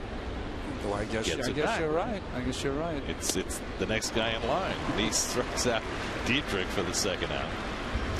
3rd strikeout. But there was another thing that Terry talked about today that was fascinating to me, and this will probably get a lot of play in the newspapers tomorrow. Rafael Montero, who went down with some vague shoulder issues earlier in the season and has never come back to the Mets, is still languishing in Port St. Lucie, doing some throwing here and there.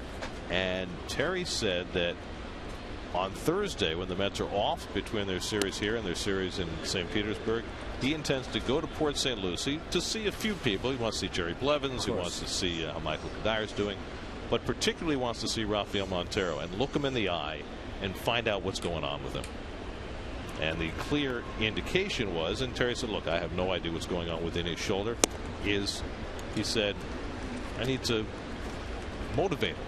Well, motivate means he's going to go up one side and down the other. I mean, that's what's going to happen, is that when you have a pitcher that you think is not rushing to get back, I think you want to not only let him know how important it is that he does come back, but also how important it is for your ball club. This is a very talented right-hander that could really help them in the bullpen.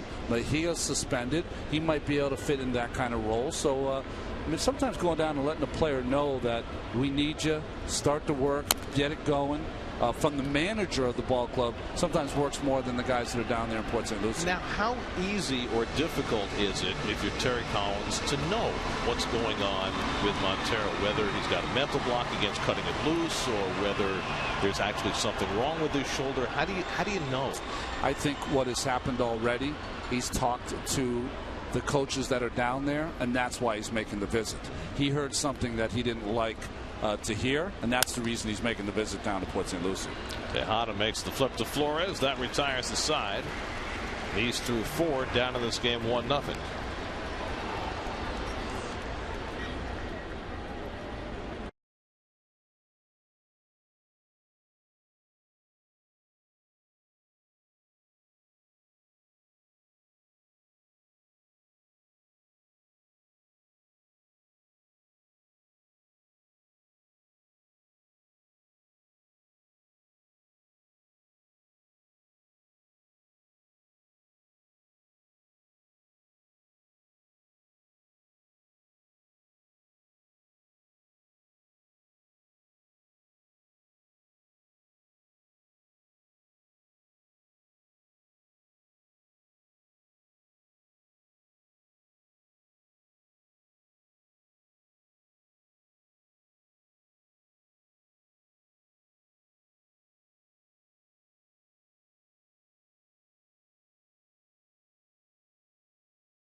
Player in Mets history first to steal 30 or more bases in a season. Do you know this one? I don't. I'm not sure I do either. Yeah, that's 30. A good question.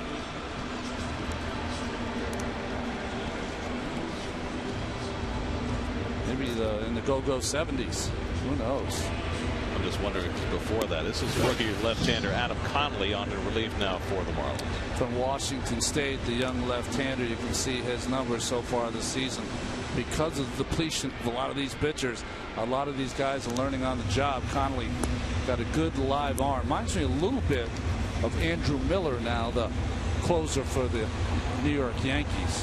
That's off the top of the batting order coming up in the 5th inning, down 1-0. Brad Hand went 4, allowed no runs and 5 hits, a walk, 3 strikeouts, 84 pitches in 4 innings, which is why Hand is out. Now, the first real base stealer the Mets ever had was Frankie Tavares. That's what I was thinking. They got in the late 70s. But my question is, did Buddy ever reach 30?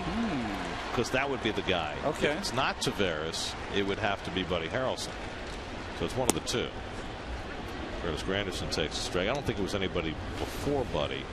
Yeah, didn't score a lot. No. No. Okay. I don't think Rod Kniehl stole 30. Or Elio Chacon. 0-2 to Granderson, who went down looking twice against Hand tonight. The Mets have had base runners in every inning. They've had hits in every inning, but unable to cash in against Hand. Now they'll try their hand at Conley. And it's pulled foul, and it's still 0-2.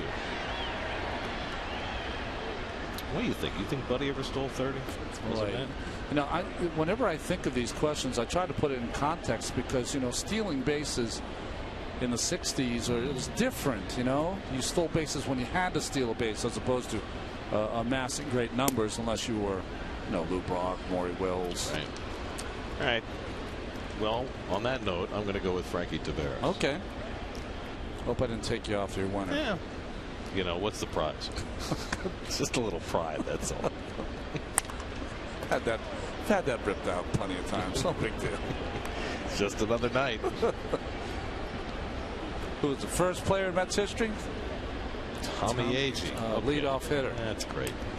We were just talking about Curtis and leading off and how he's this year's Tommy Agee, and the truck completely blew it. The truck occasionally tries to listen to what we're saying and then stumps us while we're talking about it. All right, so that's just a complete washout right there. Granderson down on strikes for the third time tonight. One out of the fifth. Well, good sinking fastball from Connolly. It does. It reminds you a little bit of Miller, doesn't he, with those all arms and legs coming at you. Connolly out of Washington State, the same school that produced John Olrud. That's right. What a good player he was. Probably the best pure hitter the Mets ever had. Here's Cespedes, 1 for 2 tonight.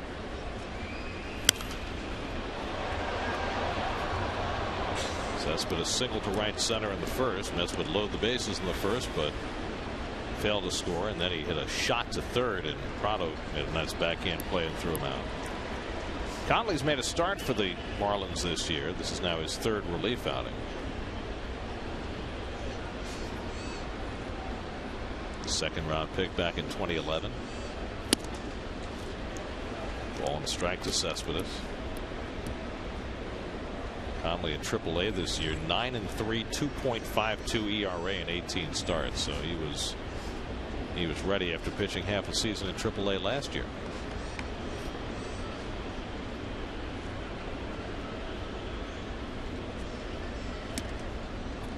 I wonder what went into the Marlins' decision tonight to start Hand, who's been working in the bullpen the last 2 months, and go to Conley in long relief when he's been mostly starting. Yeah, that was interesting. Maybe because Hand making his 4th start. I said 35th start in his career, so he's done it.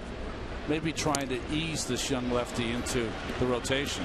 Nice change up by Conley to get even 2-2.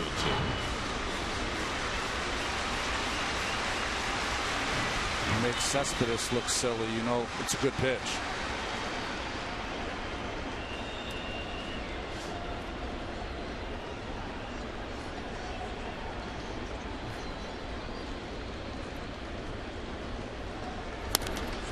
Popped up. McGee into foul territory. 2 out. You can win VIP tickets to Jets training camp in Florham Park. Don't miss your chance to get front row seats to all the competition and position battles as the Jets gear up for the 2015 season. Visit Facebook.com/SNY and enter today.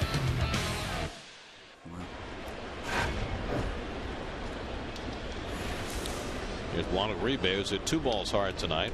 Base hit to center in the first. Long fly ball to center field, and Yelich ran down in the third.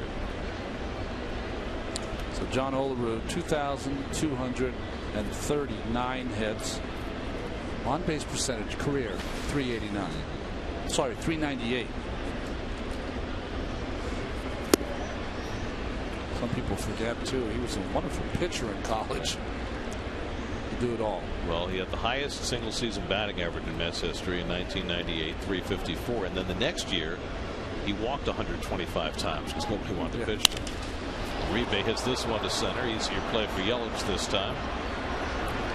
And so Conley comes on and throws a 1-2-3 inning. When we come back, we're going to take a look at the day in the life of the manager. Halfway through, 1-0 Miami.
Danny Echeverria leads off in the home 5th inning against John Neese. Echeverria scored the only run of this game. He walked leading off in the 3rd.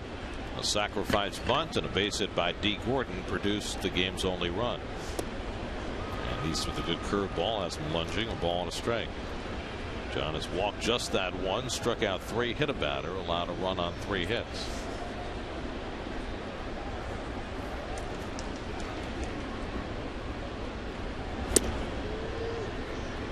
Pitcher Adam Conley is out on deck. And then D. Gordon in the 5th.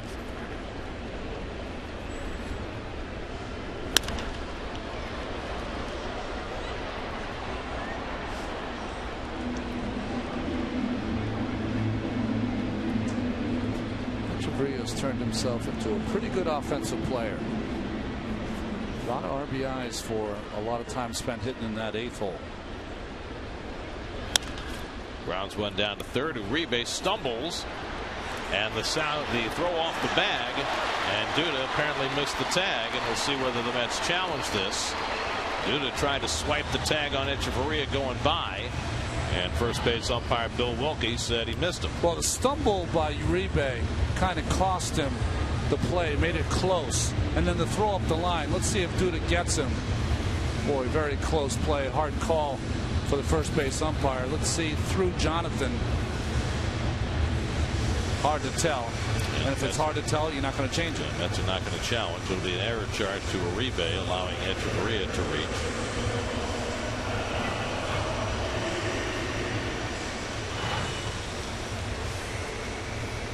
Comes up the line, swipes. Might have caught a shirt. Might have.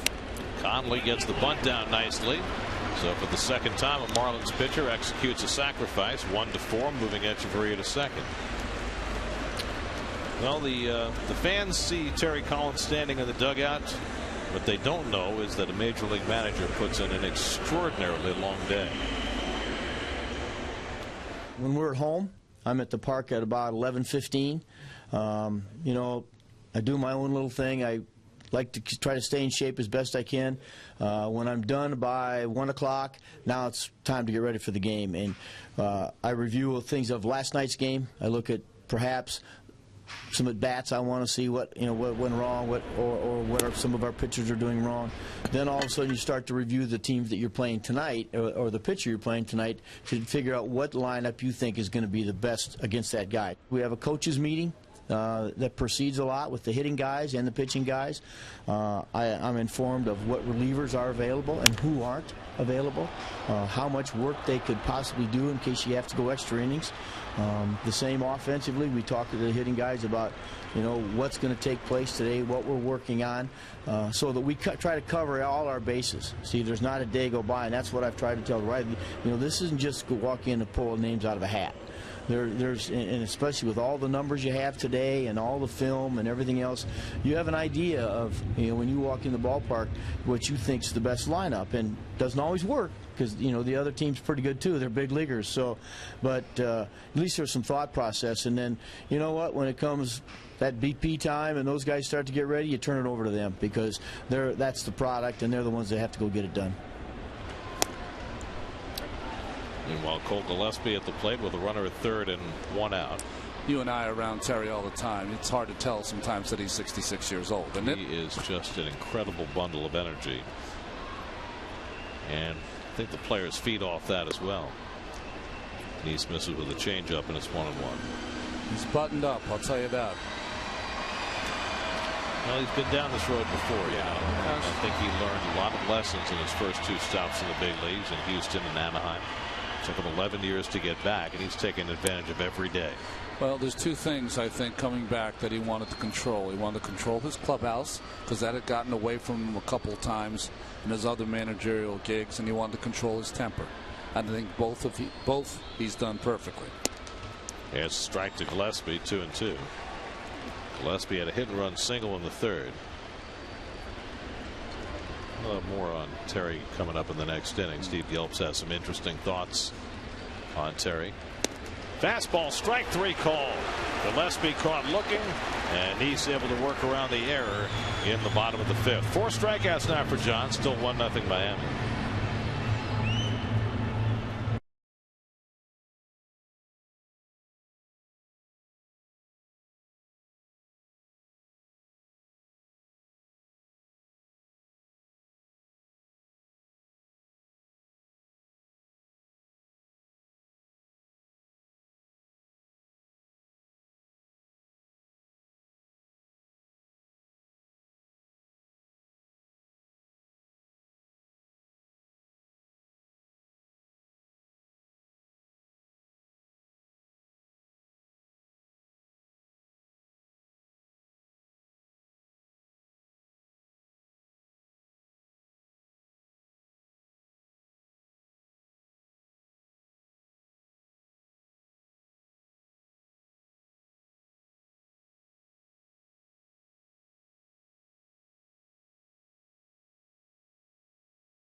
Top of the 6th here in Miami. Mets trail the Marlins 1-0. Lucas Duda leading off for New York. And we heard in the last half inning a little bit about Terry Collins, his daily routine. Spoke a lot about how much thought and time goes into making up the daily lineup. And it was interesting. He said to me that that's one of the great differences from when he started managing to now. All the information that goes into making that decision. Said back in the day, the only information he had in front of him for his hitters was their numbers against lefties and their numbers against righties. Now, and you guys have seen it, Gary and Ron, he's got a binder, a thick binder every day of information. I guess it's about 50, 60 pages worth of things to peruse, and that obviously makes it a lot more difficult and takes a lot more time in terms of how you're going to make the daily lineup. Something else I found pretty interesting is that Terry was talking about one thing he worried a lot about when he first started that he doesn't worry about too much now, and that's that veteran hitters generally did not like to hit against guys coming directly up from the minor leagues, and that was because there was really no information on minor leaguers before their first start. Now, totally different with the technology and the advanced scouting. These guys can go into a back room. They can see every pitch that these minor league pitchers like to throw. He said by the time they're coming up for their first at bat against a guy, they already know what he likes to do 0-2, so he doesn't worry too much about that during his day. Well, there's another piece of Terry's day that he didn't even mention, which is an enormous piece of the modern manager's responsibilities, and that is the interactions with the media, which now have become formalized. I mean, when I first started covering baseball, the manager would be on the dugout during batting practice. You talk to him there. You go in his office if you have a question. Now, every manager, as Duda gets attended to after fouling that ball off his leg, every manager has formalized press conferences twice a day. It's an enormous responsibility. Oh, it's Mike Piazza. Nice. Makes his home down here in South Florida. Former Met and Marlin. Watching his two old teams play. Better tan than I've got. Beautiful, Mike. He's Mike Piazza. That's right, of course.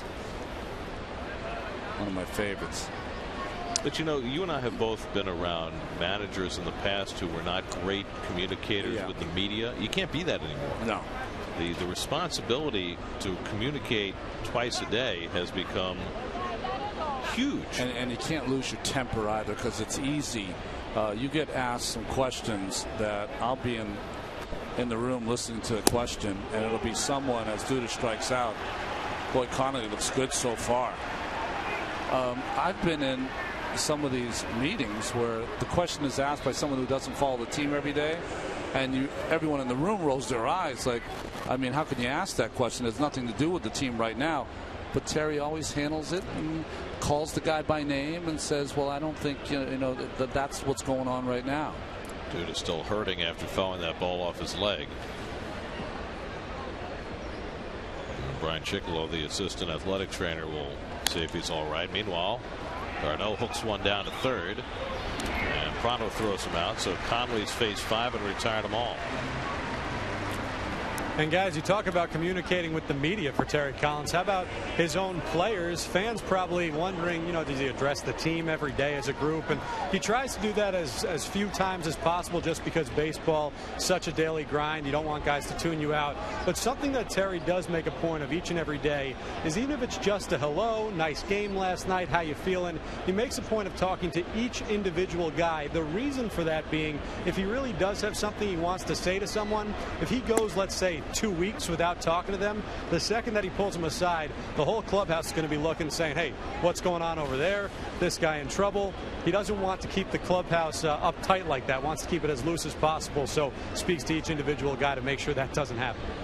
I think for a lot of fans out there, you think that there's a lot of team meetings all the time to talk about guys. Can't do it. It's an everyday grind. You have to be left alone. Although I will say, communicating with players today, when they're going to play, when their off day is coming up, all of those things are something that are today's game. Never were done in my time. I mean, I can tell you seasons, entire seasons, when the most I would get from Davey Johnson was, how you doing, big fella? Good. That'd be it. I mean, for the whole season.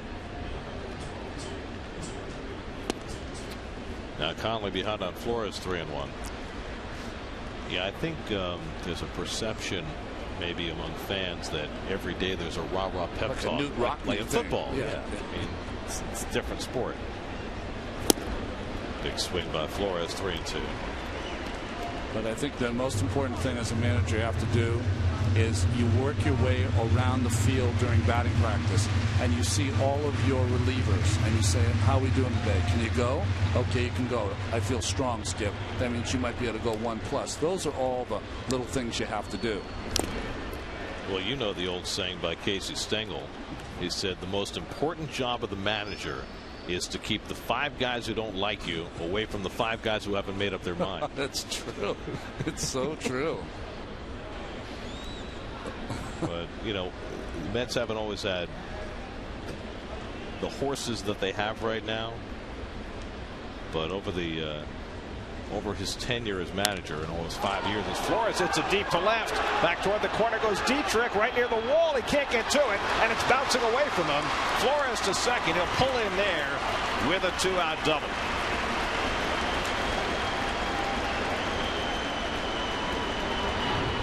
This ballpark, to me, Gary, plays so much bigger than Citi Field.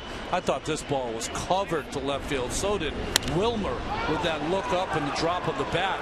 But a little too much top hand, and that ball came down and hit against the base of the fence.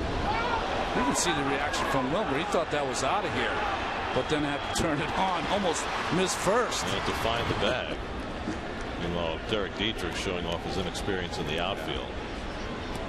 Infielder by trade being pressed into service out there. So the Mets have their first hit off Conley and a runner in scoring position with 2 out. I was just going to say, in his 4.5 years as manager, I would say Terry has squeezed every ounce out of whatever talent he's had here. And now all of a sudden he has a team that's built to win. And it's going to be fun to watch him for the next 2 months.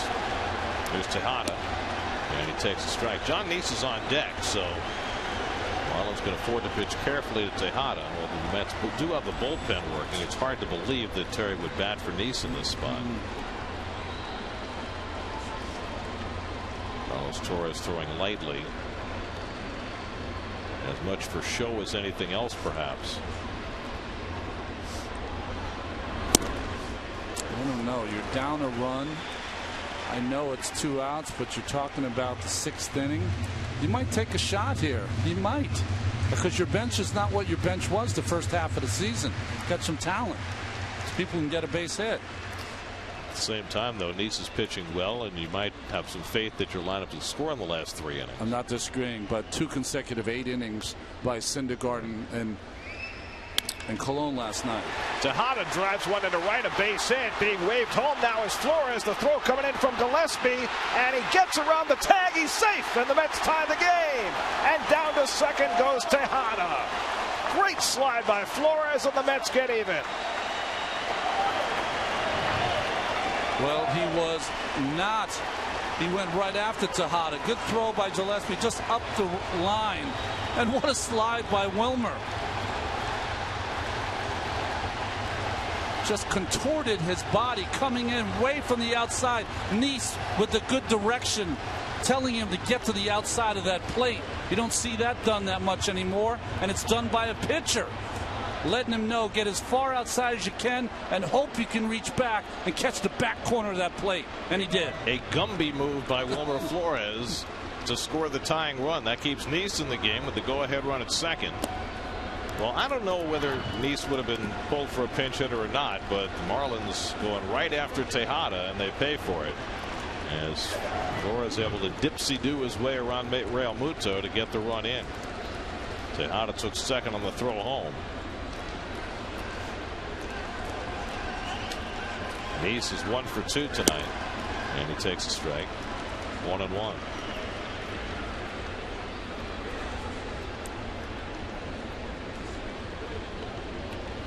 That's now with 7 hits. Been threatening all night. Finally bring one home with 2 out. Over toward that sidewall goes Dietrich, and he runs out of room. 1-2. You're right. That was Gumby-like. Jack Armstrong and Twister all at the same time for Wilmer Flores. Is that left hand white? Can you hold it, though? Don't have to. It's a different game.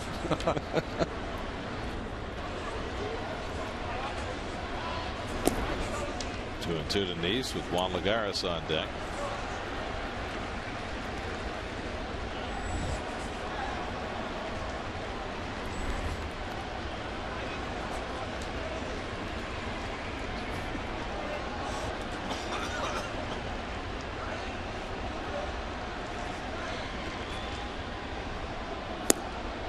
Just off the corner and a full count to Nice. Tejada, 3-2, 2 outs. You've got to get a huge secondary lead and get a great jump off second. Nice delivers a hit. 3-2 coming, and Nice fouls it off. Your Verizon 6th inning recap. D. Gordon drove home a run after a walk and a sacrifice in the 3rd. Ruben Tejada driving in Wilmer Flores, who had doubled here in the 6th. John Nice has been terrific again tonight, and now trying to deliver a hit with 2 out to get himself a lead. And he smacks one to short right at Echeverria, and the overhand throw gets him to end the inning. But the Mets draw even. Flores doubles and then contorts to get around Real Muto and score the tying run. Left-hand White.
Fine pitching. Brad Hand made a spot start, got out of a lot of trouble through 83 pitches in 4 innings before he was relieved. Now Nice back even as we start the bottom of the 6th. Christian Yelich takes a strike. Yelich has struck out and grounded into a double play, 0 for 2. Casey McGee, Martin Prado to follow, 3, 4, and 5 in the Marlins order. And Nice misses with a curveball, 1-1.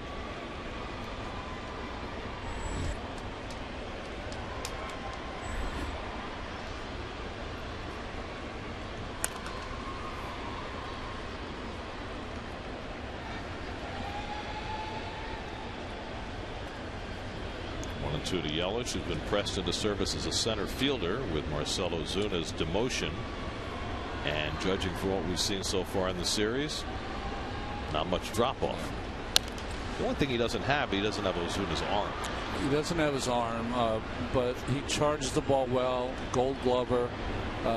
He knows how to play defense. He's got an all-around game. This kid is going to be a batting champion some year. I mean, that's how good I think a player he's going to be.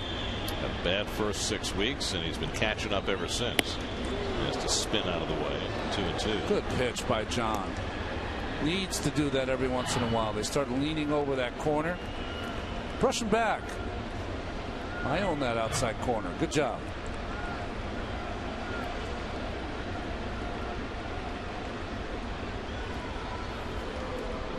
2-2.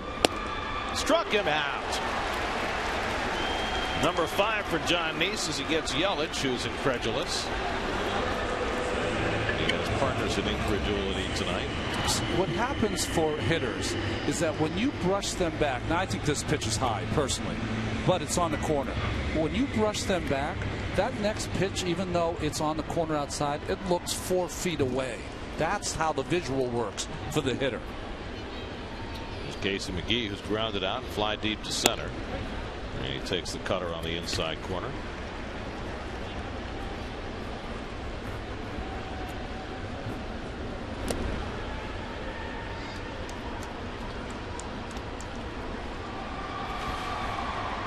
He's up to 87 pitches, working in the 6th in this controlled environment. Not the heat and humidity that is outside Marlins Park. This is a nice 72 and air conditioned inside. Sharply hit, stumbling grab by Flores. 2 out. Gumby at the plate and Gumby in the field too. Let's check in with the studio. Doug Williams has a game break presented by Honda.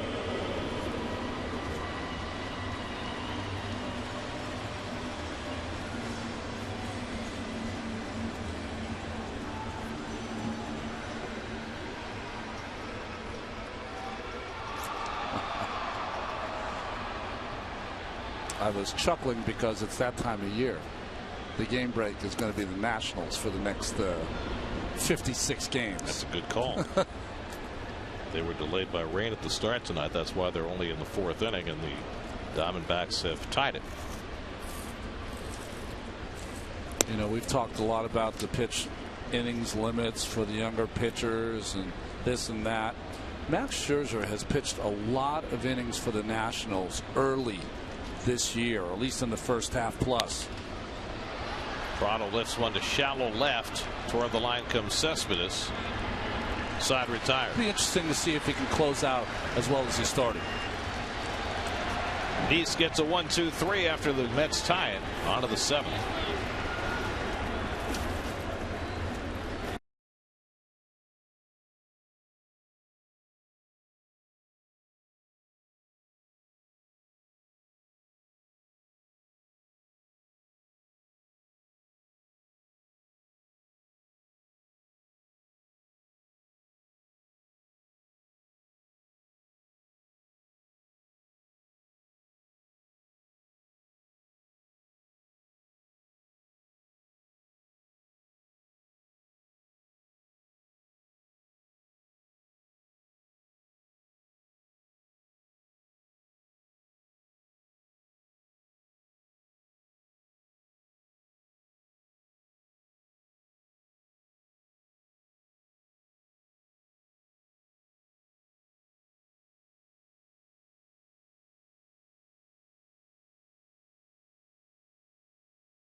Juan Lagares leads off for the Mets as we go to the 7th inning in a 1-1 game.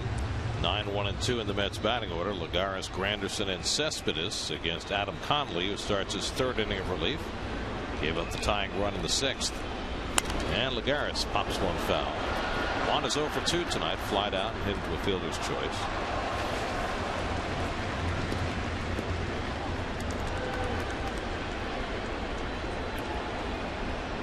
Morris gets up in the Marlins bullpen. Veteran reliever up now. Well, Morris, Mike Dunn, and A.J. Ramos are the back end of the Marlins bullpen. Ramos, though, who had a great first half after taking over as the closer, has really struggled since the All-Star break. Morris, the former Pirate, getting up first. Lagares smacks one into center field. Coming on is Yelich, and he makes the diving catch. That ball was hit so hard it hung up just long enough for Yelich to make the play.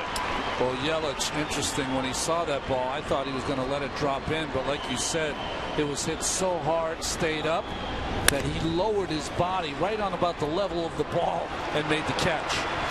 Lagares. Right. That's a hang with him right there. Speaking of which, Curtis Granderson 0 for 3 with 3 strikeouts tonight. Lucas Duda took the golden sombrero last night. Curtis trying to avoid one tonight. Facing all left-hand pitching. First Brad Hand and now Adam Conley for the second time.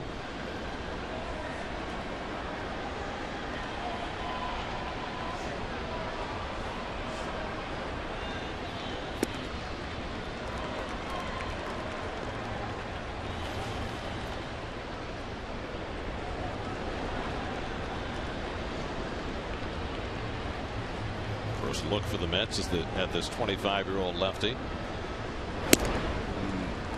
And now he's behind Granderson 3-0. And watch out for Curtis on the 3-0 count. I wonder, though, with Cespedes behind him, if it changes his thought process a little bit.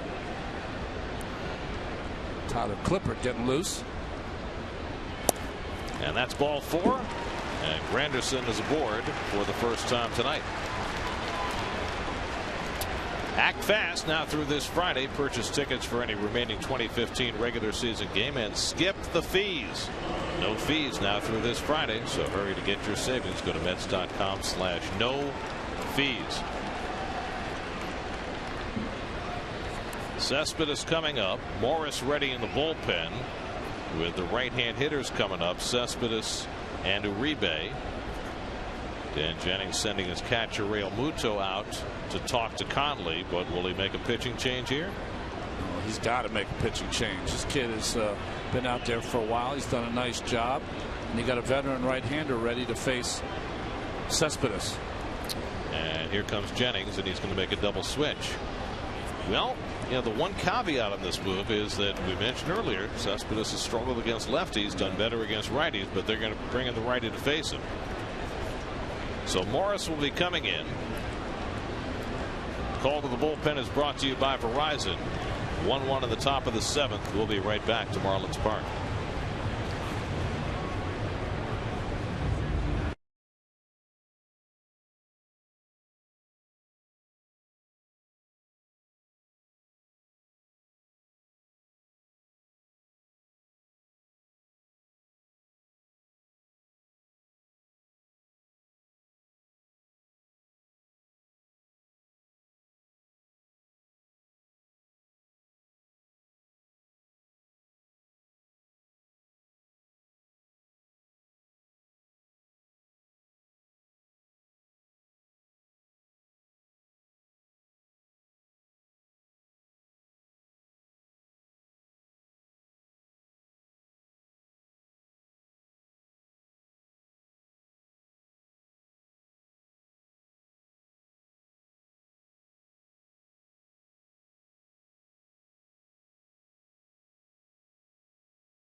ninth, and the veteran right-hander Brian Morris on the pitch. Well, he's been good his last 5 appearances, 6 innings pitched, only a couple hits, no runs for the veteran Morris. Originally a first-round draft pick by the Dodgers, started out his big league career with the Pirates. They'll face Cespedes, who's 1 for 3 tonight with Granderson at first and 1 out.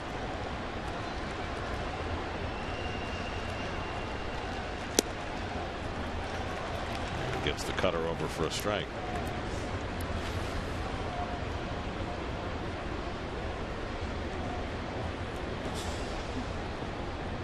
Less likely for Granderson to run with Cespedes now hitting behind him. I agree. Yeah, because he's got that extra base power.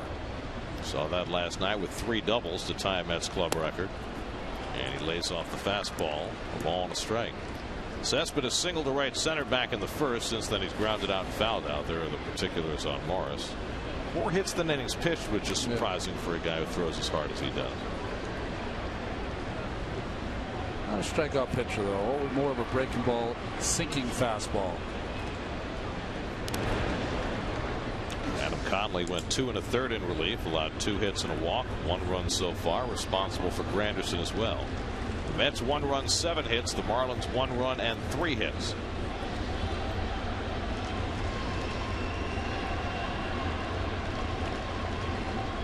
One and 1 to Cespedes, and he takes the slider off the plate. 2-1.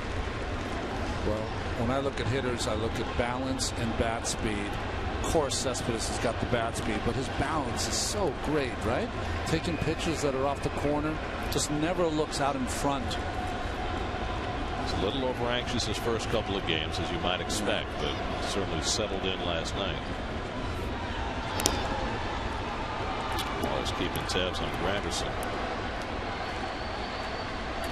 Curtis has 9 steals this year. Morris has given up only 2 this season.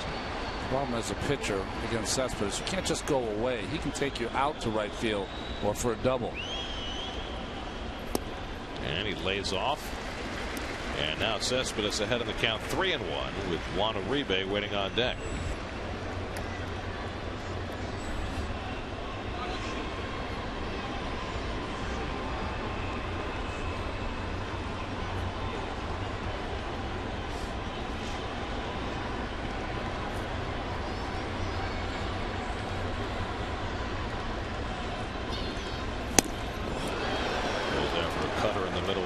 It's 3-2. Kind of lost control of the bat there on that swing. His hand came off.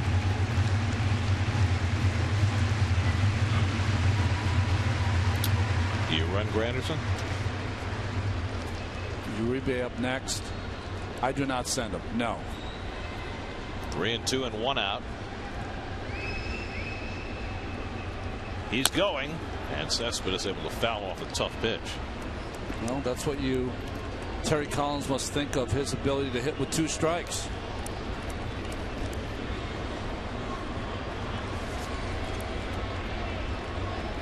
Cespedes has struck out 88 times this year.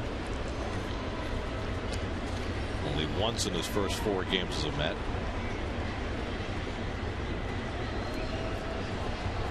Granderson running on the first 3-2 pitch. And again. And it's grounded behind third. Nice pickup by Prado, and he gets the out at first. That was a very difficult hop, and Prado able to make the play. Granderson down to second, 2 out.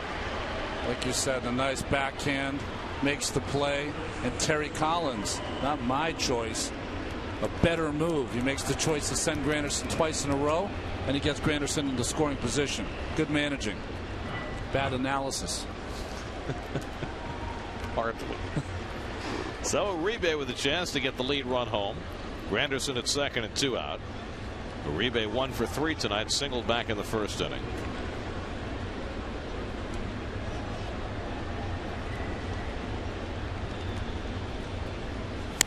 And he pulls one foul.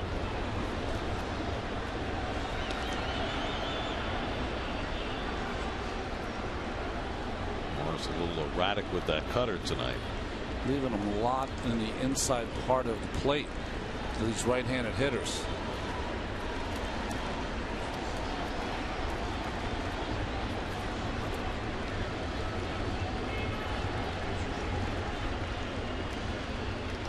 0-1 to Uribe with Duda on deck. Bounced out toward third. That's a foul ball.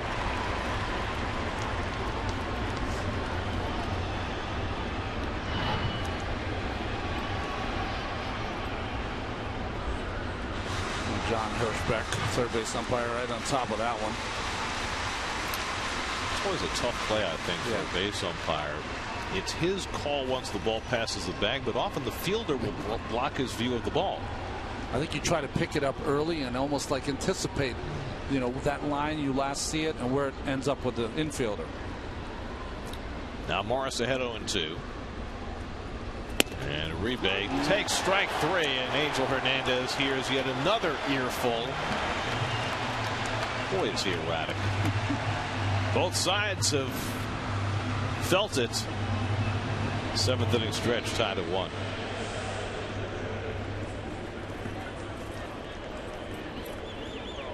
Let's all join in singing "Take Me Out to the Ball Game."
Around baseball, one of the top executives in the game, Dave Dombrowski, released from his contract with the Tigers. We'll talk more about that in a moment. That's smoked into right field, a base hit for Derek Dietrich, leading off in the bottom of the 7th against John Neese. So Dietrich has his first hit in this series, and Marlins have just their 4th hit of the night. Just a little cutter that stays in the middle of the plate. Dietrich, who hasn't gotten a lot of bats against lefty, comes through for his manager Dan Jennings, who put him in the lineup. So let's see how Jennings plays this. He's got his 7-hitter Real Muto up with Echeverria on deck, and then Justin Moore is in the 9-hole. We saw it before with Gillespie. Although Jonathan gets ahead here. Jonathan Neese, one of the best to hit and run against because throws a lot of strikes. Throws the ball near the plate. Uribe playing in on the cutout, but no hint of a bunt on the first pitch to Real Muto. He's hit 2 ground balls tonight. Neese could use another. He's got 1 ground ball double play already in this game. Misses with the cutter, 1-1. Anyway, we were talking about that around the majors segment. Yeah. Dave Dombrowski, former Marlins, White Sox, and Tigers executive, released from his contract. Well, that's the interesting rub of it. That's drilled to center. Lagares moves over and makes the grab. So a couple of hard hit balls against Neese to start the 7th, 1 out. Is the language of that owner Mike Ilitch used, released from his contract, to me says that at some point Dave Dombrowski is going to resurface someplace else. Just think about it, though. How many general managers have been as prolific as Dave Dombrowski right before he was let go? Price, Soria, Cespedes. Well, he made the call to unload his expiring contracts, even though the Tigers are still within legitimate range of a postseason berth. They're only 3 out in the wild card. Curveball to Echeverria misses. Echeverria has walked and reached on there. He scored the Marlins' only run in this game. I am sure that Dave will land on his feet. Yes, too well. Too good. Highly regarded by everybody in the game. Curveball hit in the air to right. Granderson back a few strides, but has room. And back to first goes Dietrich, 2 out.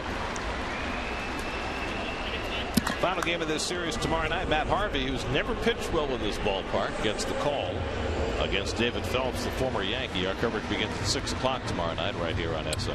I remember Matt had that game here where he was pitching pretty well, and Donovan Solano, who's not with the team anymore, took that great at bat and hit a base hit to right field that cost him that game. That ERA was over 3 for a while, dropped to 2.91. There was an earned run or two that came off the board. Right? That was the Danny Espinosa bunt that he mishandled in Washington. Yeah. They changed it from a hit to an error, and that took away 2 earned runs from Harvey's ledger. Rightfully so. Well, this guy, remember, burned Harvey as well, Justin Bour. Matt hung a slider to him, and Bour hit it out of the park, and he's got that ability against anybody. Big hulking left-hand batter takes a strike. First at bat of the night for Bour, who went 0 for 2 off the bench last night. D. Gordon would be next. And Bour pops one up in foul ground, headed toward the dugout, and out of play.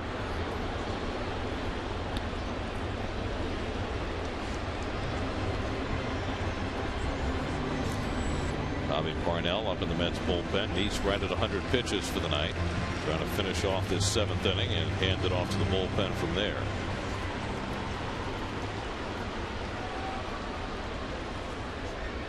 Dietrich at first with 2 down. John ahead in the count 0-2. And Bour foul tips it. Strike 3, inning over. 6 strikeouts for John Neese. Another 7 terrific innings for John tonight. After 7, tied at 1.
On the largest, most reliable 4G LTE network, only from Verizon. During tonight's game, you can get interactive with SNY Game Day on SNY.TV, featuring pitch-by-pitch coverage, player cards, and in-depth stats.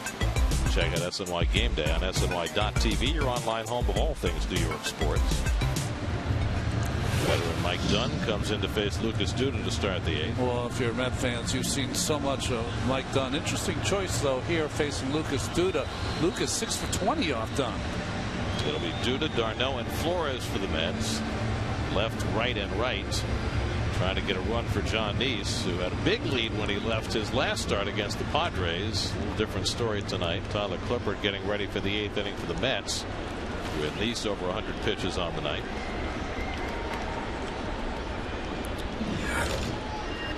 Marlins put on a modified shift with the lefty on the mound against Duda, who's 1 for 3 tonight. See Echeverria staying to the left of second base. And a fastball from Dunn in for a strike.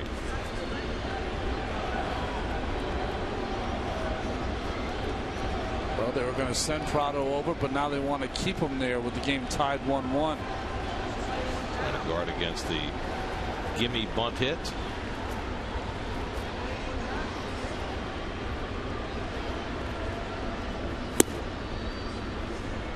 Ball and a strike to Duda.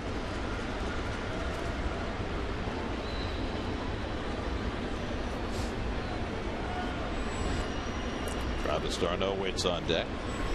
Mets a run on 7 hits. The Marlins a run on 4. Duda foul tips slider 1-2. That's a good pitch by Dunn. He kept it down. Started at the knees, end up below the knees.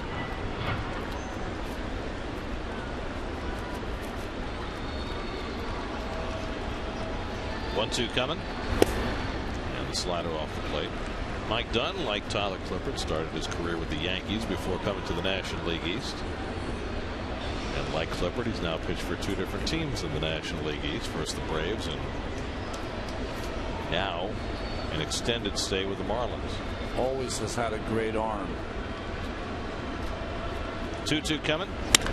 Duda cracks one to right. Gillespie goes back. Got a late start, and it's over his head.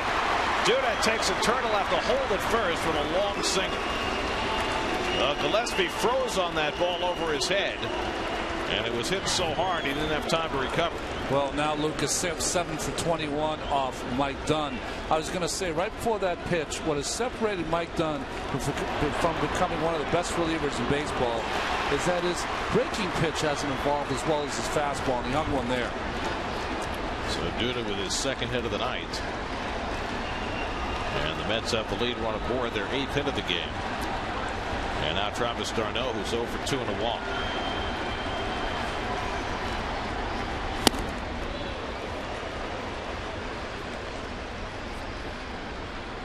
d'Arnaud is 2 for 4 in his career against Dunn.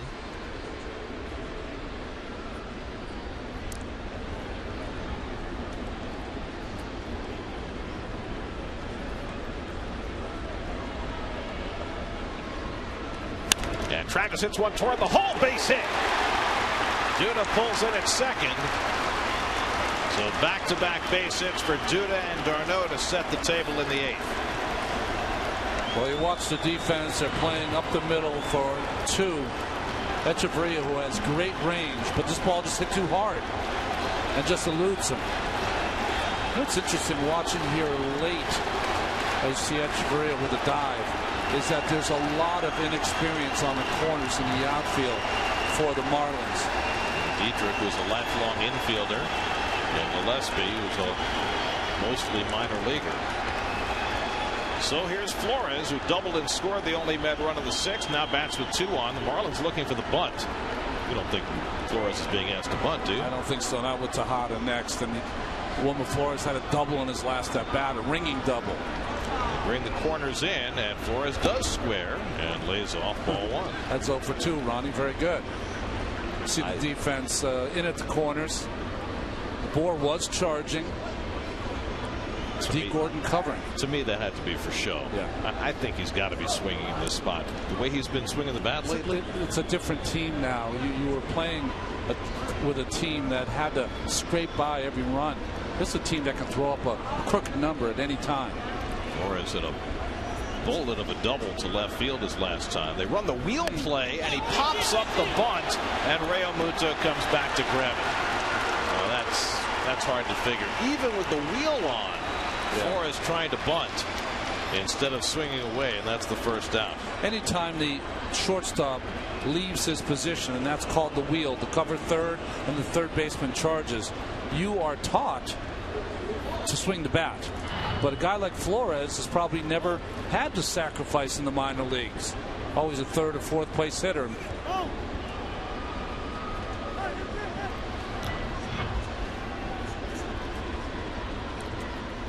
Could have been a distraction when you think about it, Gary. But you know what? At this level, you would concentrate on the shortstop. If he moves at all, then you just swing the bat. I don't think it shouldn't be that hard to do. So a crucial out. And now Tejada, who drove in the Mets' only run with an opposite field single in the 6th. Clippard getting ready. Eric Campbell on deck to bat for Nice. Tejada 2 for 3 tonight after getting the night off last night. And Ruben swings at the first pitch fastball, 0-1. You also have this option.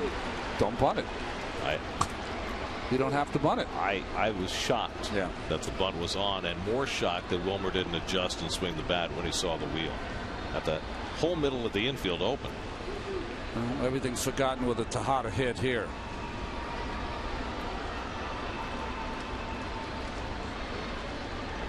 The first crimp in the Folk Heroes armor.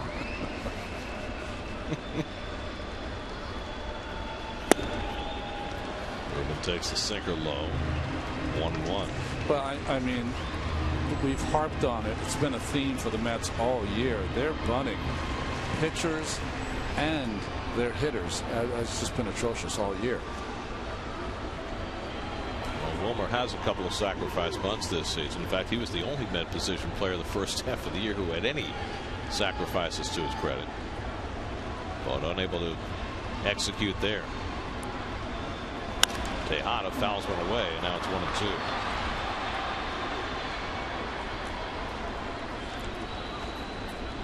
Real Muto out to talk to Dunn with a runner at second base. And Jennings talking with Brett Butler in the Marlins dugout.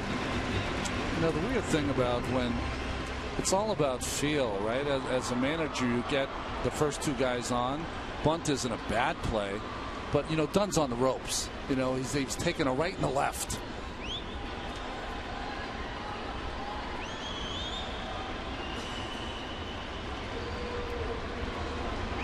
Now it's 1-2 to Tejada.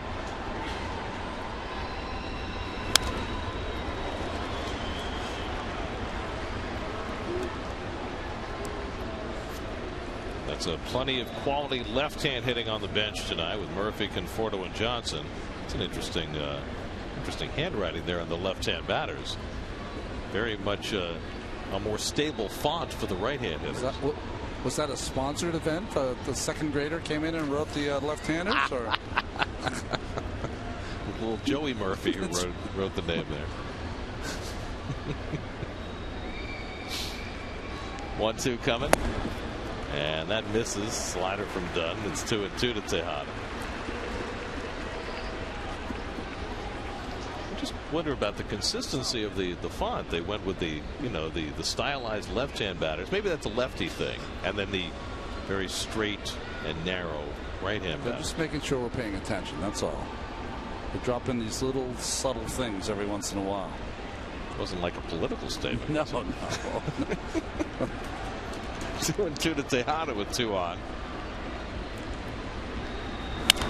And he smacks one down the right field line, foul.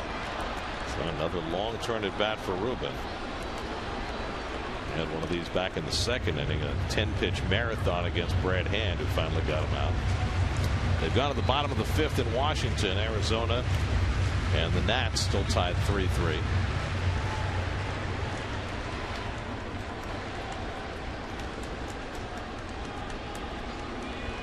It's got the first 2 men on here in the 8th. Trying not to let a situation slide away.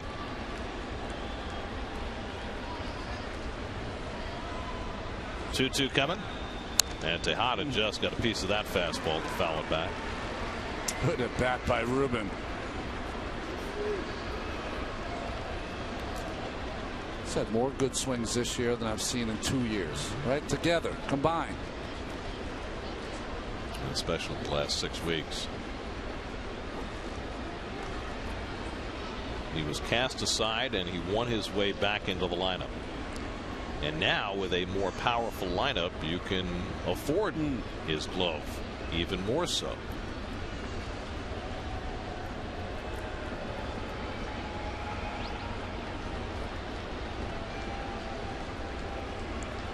This will be the 8th pitch of the at bat from Dunn to Tejada. And Ruben goes down on strikes. 2 down. Well, that's where, as a pitcher, you get kind of lucky. If the catcher calls for a ball down and in, you don't execute the pitch. It's up and away, and you get away with it. The way Angel Hernandez has been calling the strike zone, Ruben might have had to swing at them. So, the Mets, after getting the first 2 on, unable to execute a bunt, and now a strikeout, and now it's left to Eric Campbell. Campbell, one of 2 right-handed bats available. The other is Kevin Plawecki. Campbell gets the pinch hitting assignment here against Dunn. And John Neese's chance to win this game getting slimmer. Campbell attacking. 0-1. He's done well against Dunn as well. 2 for 5 in his career.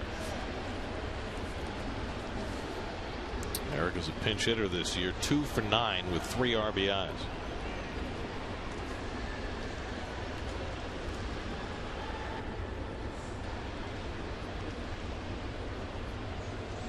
Duda led off with a base hit. He's at second. D'Arnaud followed with a base hit. He's at first with 2 out.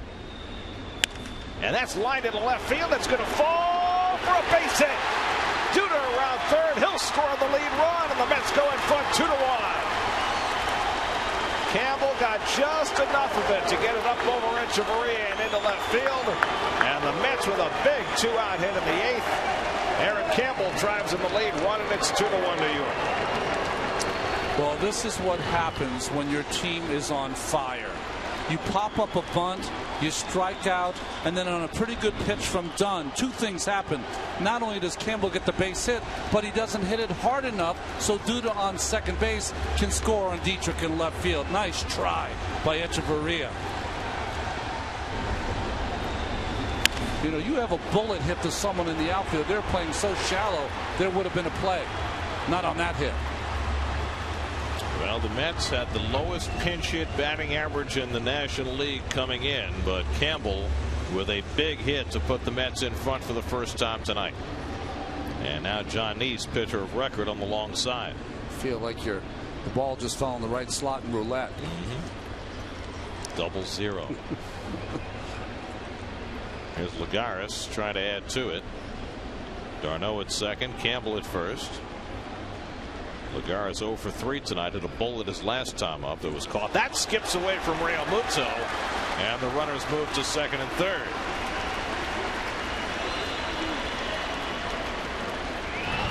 Well, we saw Realmuto with a couple of wild pitches last night. This is a ball that you're expecting from the pitcher, a fastball in. It was away, but he's got to try to throw his body in front of that instead of backhand it. Just a rookie mistake. It happens. Last night, 3 wild pitches, all thrown by Andre Rienzo in the 5th and 6th inning. Added a run. So now a base hit could score 2 for Lagares. Ball and a strike. We've seen in this inning how many good swings the Mets have had from Tejada, from Campbell, of course, Duda and D'Arnaud. Here, Lagares all over that first pitch or second pitch. D'Arnaud at third, Campbell with a go-ahead hit now at second. And Lagares lays off the slider, 2-1.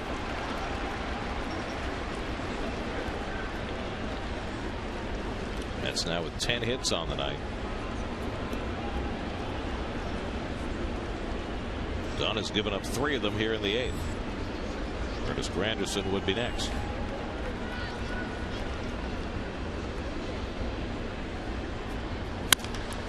Driven toward the gap, right center field, cutting back Yelich. He won't get it. It's up the gap and going to the wall.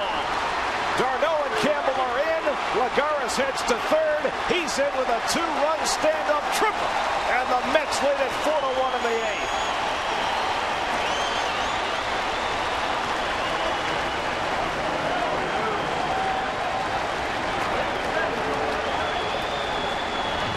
see the emotion showed by Lagares. Gets a pitch down and away, goes that way with the ball, and has enough power to have that ball peel away from Yelich in center field. You know, 2 runners are going to score. All that's left really after Darno and Campbell come in is if Lagares is going to have a triple. Hit, and you will play. And this is a great ballpark for triples. Lagares now has 5 of them this season, and the Mets with a 3-run 8th inning take a 4-1 lead. Granderson 0 for 3 and a walk tonight. He struck out 3 times. Curtis fouls it back, 0-2. Well, John Neese with a reason to smile. He's now in line for his 6th win of the year. Tyler Clippard, who has pitched very well against the Marlins in his career, will get a crack at them in the 8th inning tonight after Neese went the first 7. 1-2 to Granderson. Meanwhile, Brian Ellington, who made his big league debut last night and is celebrating a birthday today, is up in the pen as Dunn struggles here in the 8th. 3 runs on 4 hits for the Mets in this 8th inning.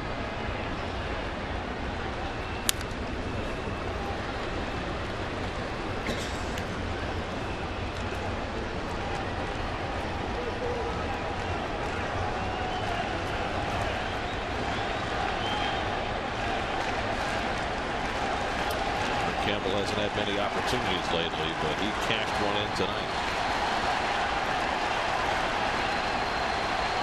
And Met fans in full voice in enemy territory. 1-2. Just off the plate. Granderson did not swing. 2-2.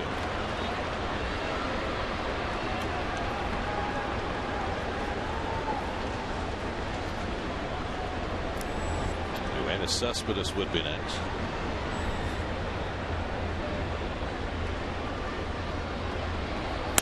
Granderson smacks one the other way. That's a base hit going down the line.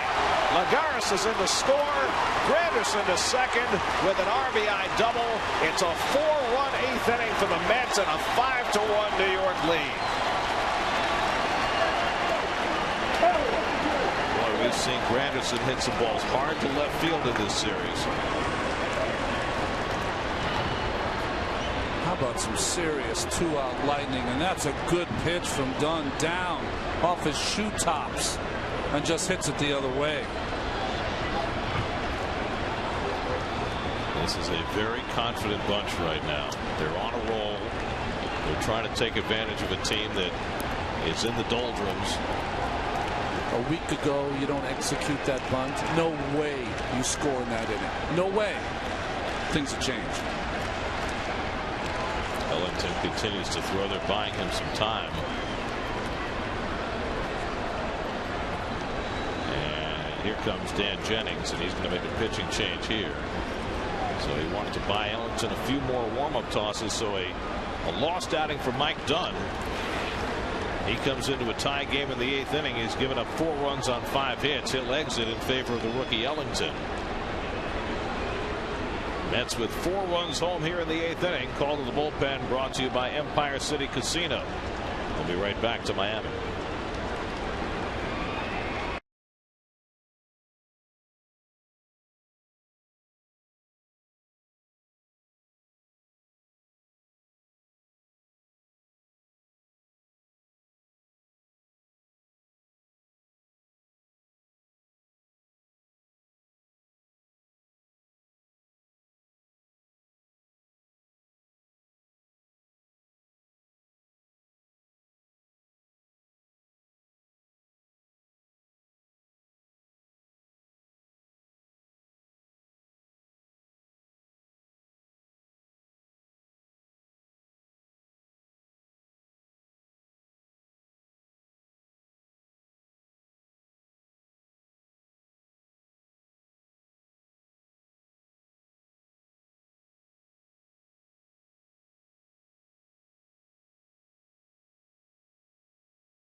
left field. Cole Gillespie moves to center field. Ichiro Suzuki comes in to play right field, and Justin Bour moves to first base. The new pitcher is Brian Ellington to face Yoenis Cespedes, and he takes below the knees for ball one. We saw Ellington last night.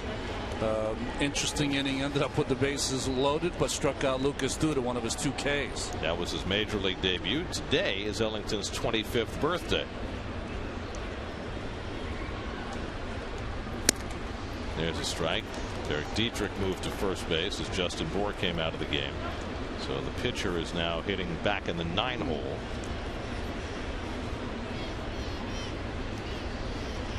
Clippard and Torres both up in the bullpen. Yeah, maybe a hard call because of this explosion of runs for the Mets. Breaking ball from Ellington, misses 2-1. Cespedes, the 8th man up in the inning. Mets have scored 4 times here in the 8th. All of that against Mike Dunn. Duda and d'Arnaud with back-to-back hits. Flores popped up the bunt, and Tejada struck out, but Campbell with the big go-ahead hit as a pinch hitter. Lagares a 2-run triple. Curtis Granderson a run-scoring double. And now Cespedes with a big cut fouls it back 2-2.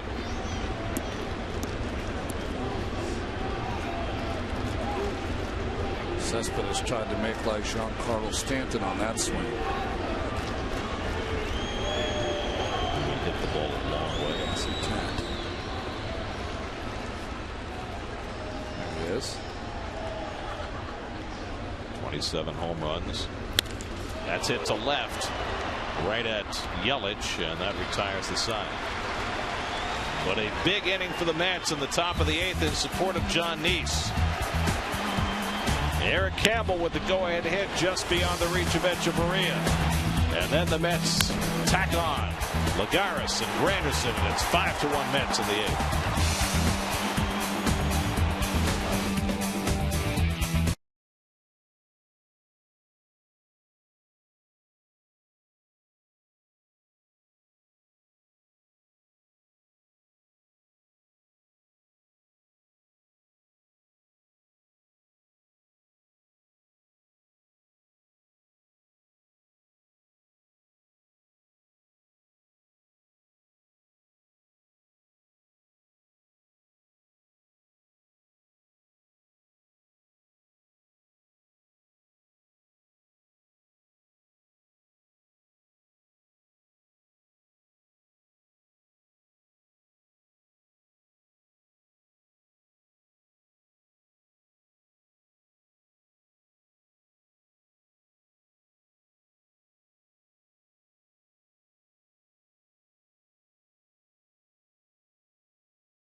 There's your Mets box score brought to you by Land Rover, and everybody hits kind of a night.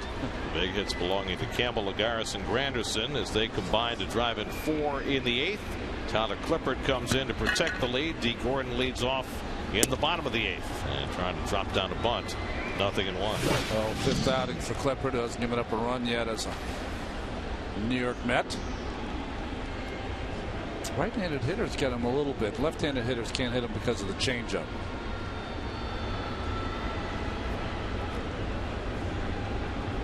Gordon 1 for 3 tonight. Drove in the only Marlins run. He bounces one down to Duda. 1 out.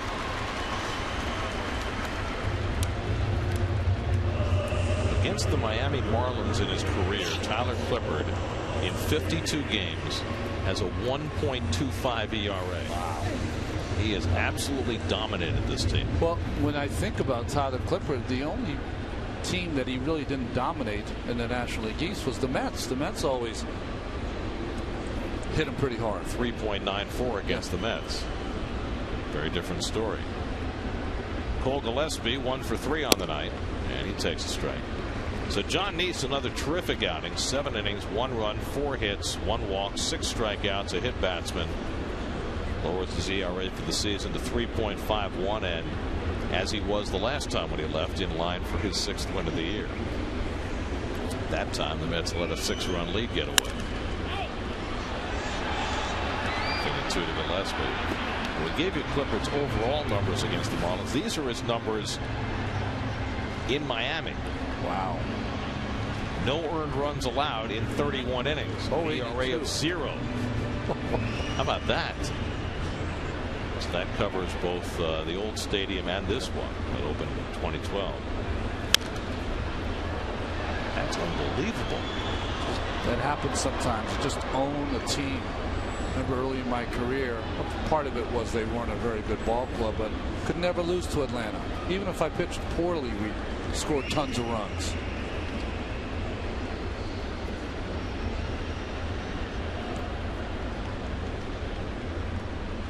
Oh-2 coming. And it just missed. 1-2. Just in this ballpark at Marlins Park. Clippers were 13 innings coming into tonight. No runs, 3 hits, 15 strikeouts. Well, he's a fly ball pitcher if they make contact, and this is about plays as big as any ballpark in baseball. 1-2 to Gillespie. Up and in. That'll get your attention.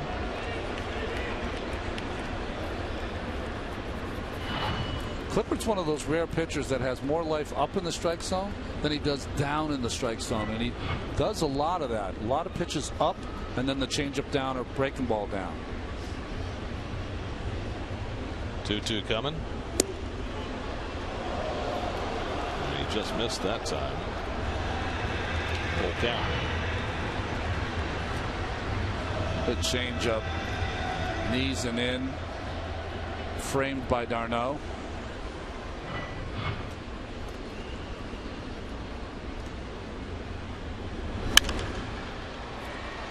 Placed foul. Good nice catch. Mets fan. Nice grab by a Met fan. Oh, and it gets a kiss. Beautiful. 2 high fives, a kiss, and a catch. Whose jersey is he wearing? Number 19? Well, it's not Bobby O. It's going to be someone else. Maybe. I mean, it might be. Popped up. Duda coming down. 2 out.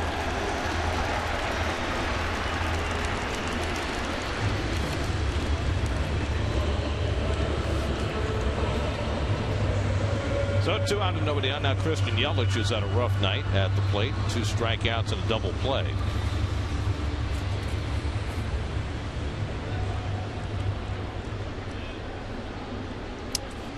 I'm guessing Ryan Church.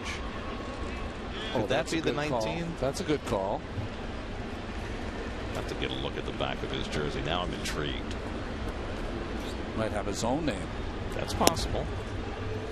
I mean, I know if Bobby O's watching, he's thinking, must be him. But Bobby O never had a black Mets jersey. That's right. Yes, the horses are on the track. That was the Mets' top of the 8th inning.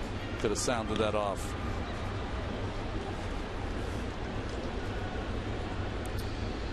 You know who it could be? Could be a Roger Cedeno jersey. Out of nowhere. Roger had one great year with the Mets back in '99 when he had Ricky Anderson with him as his mentor. They were quite the tag team. Roger had 66 stolen bases that year, I think. I'm just smiling because I played with Ricky. Ricky as a mentor sounds kind of funny to me, but He was late in his career.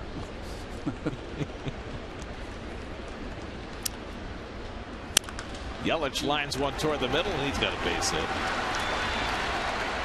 So a 2-out single for Christian Yelich, who had 3 hits last night, his first hit in this game. And now Ichiro Suzuki will bat for the first time. Came into the double switch last inning. Ichiro started last night, went 1 for 4. Got his major league hit total to 2,903.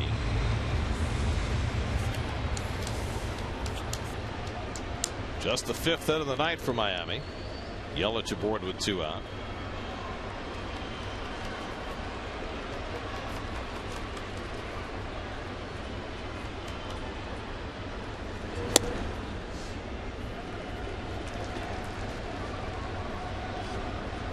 We've gone to the 7th now in Washington. The Nats and Diamondbacks still tied at 3.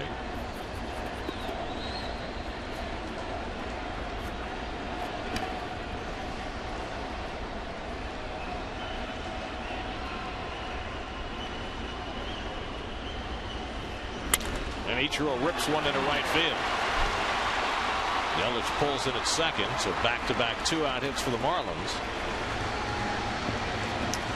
Well, interesting, both hits have come against the changeup. One by Yelich, and here one by Ichiro. So 2 out and 2 on, and now Martin Prado. Prado's 1 for 3 tonight, single back in the 4th. Bullpen is quiet. So Prado and Clippard, 20 career at bats. Prado is 1 for 20 against Clippard. That's a little shocking, especially a professional hitter like Prado. And he pops up the first pitch. Flores calling. Side retired. Clippard gives up a couple of hits, still hasn't allowed a run in Miami ever. 5-1 Mets after 8.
All right, gentlemen. Juan Uribe leads off the 9th and fouls off Brian Ellington's first pitch. Uribe 1 for 4 tonight, singled back in the first inning. Mets were a little frustrated for 4 innings against Brad Hand, and then the next against Adam Conley. Finally got a run in the 6th.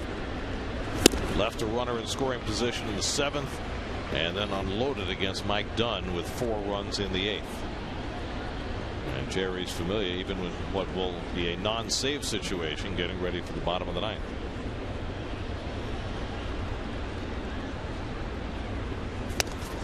Well, I think Terry Collins has said it a couple of times. He's bound and determined to make sure that he uses Familia enough, because he needs that sinker to work. And it works out perfectly in this sense. If he pitches tonight, need it tomorrow, day off on Thursday. Big cut by Uribe, and he's down on strikes. First for the birthday boy Ellington. I think Uribe picks certain at bats where there's only one thing on his mind, and that is to go deep.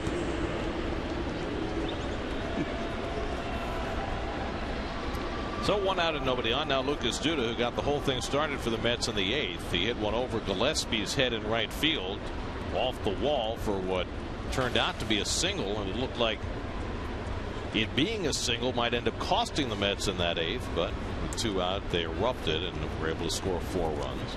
Lucas 2 for 4 tonight. And this time the Marlins have the full shift on against him.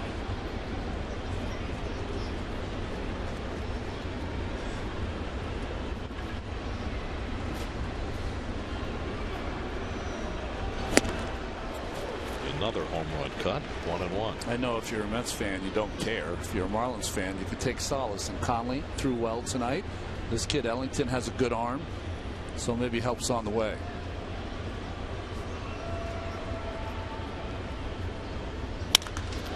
Duda cracks one to right.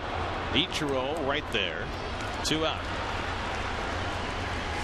Well, there's no question the Marlins have a need for pitching. They dealt away Herron, they dealt away Latos, they dealt Cishek, they dealt Dyson. So you're talking about 2 starters and 2 relievers who were soaking up a lot of work, all of a sudden gone. But you get to use these young kids out of the pen for 50+ games and see what they can do. Maybe in the rotation as well. We'll see. Here's d'Arnaud, 1 for 3, had a base hit, scored a run in the 4-run 8th, and he takes a strike. It's interesting to see Dan Jennings, took over the managerial post for the Marlins, always up in that front office. And when you're in the front office, you tend to think, boy, managing shouldn't be that hard, and then you have to do it yourself. Pretty difficult. Well, what you realize is that clubhouse presence, which gets discounted at the front office level, matters to a manager. Familia will pitch the bottom of the 9th with the Mets up 5-1.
Geico Sports Night, the latest on Muhammad Wilkerson and the fish race as well. And I had no idea that the shark was named Bob. Chris is money. He is money. So is this guy. He's familiar. In with the 4-run lead, but every game just so important. Billy's gotten back on the beam after a post All-Star break bobble. Last 2 outings, he's retired 8 in a row, including a save against the Nats in the game on Saturday night. Non-save situation here for Familia. He'll face Dietrich, Realmuto, and Echeverria. Bottom of the 7th in Washington. The Nats still all tied up. Dietrich 1 for 2. He's also been hit by a pitch tonight. Single his last time up in the 7th, and he takes low for ball 1. John Neese went 7, allowed a run on 4 hits. Tyler Clippard worked around a couple of hits in the 8th. And now the Mets 3 outs away from what they hope will be their 5th consecutive win. Familia owes Neese one anyway. Yes, he does. That's from last Thursday against San Diego. I think he can lay at least part of the blame on Mother Nature. Remember, he got the first 2 outs with a 2-run lead. 0-1 count to Derek Norris. Then the rain delay. And with rain falling before the second delay, 2 hits and a home run later, the save was blown. Dietrich takes one up the middle for his second base hit of the night. So the Marlins have the leadoff man on the night.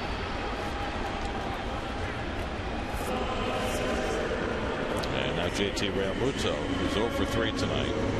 We were mentioning earlier in the game Realmuto. Remember, he took over when Darren Saltalamacchia had just failed and the Marlins let him go, and he wound up in Arizona. And Realmuto is making his 78th start already this year.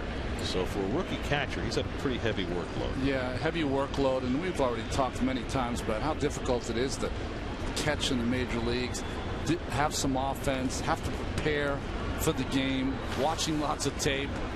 There's a lot of that they put at the step or the foot of these catchers. He looks like he's going to be a player, though. Yeah. His offense has gone a little backwards lately. Just 1 for his last 18. And Familia misses with a sinker for ball 1. Shake of the head by Realmuto, like, whoa, this guy throws hard.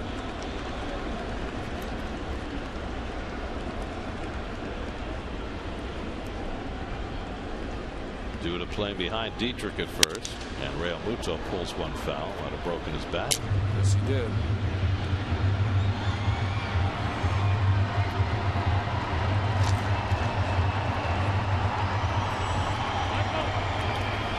The way the Mets pitching is structured right now, with the 3 young guns and then Neese and Colon, if you can go into a series and win the first 2 with Colon and Neese, you'll feel pretty good about your chances on this road trip. Then you start to look at putting together longer winning streaks. That's how they happen. And nothing's guaranteed. Of course. But the way Harvey and DeGrom and Syndergaard have been throwing, you like your chances on a given night. There's a nasty slider from Familia at 1-2. It's like when you have a good lineup, Gary, but your 8th and 9th place hitters have been struggling, and they have a big night. You know it's going to be a big night for everyone.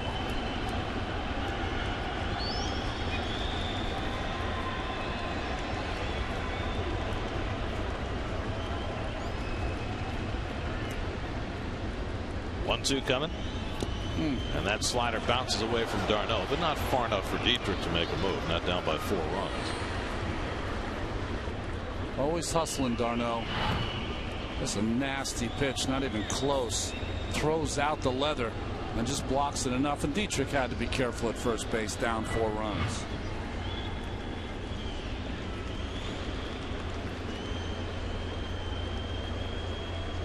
Two and 2 to Realmuto with Echeverria on deck.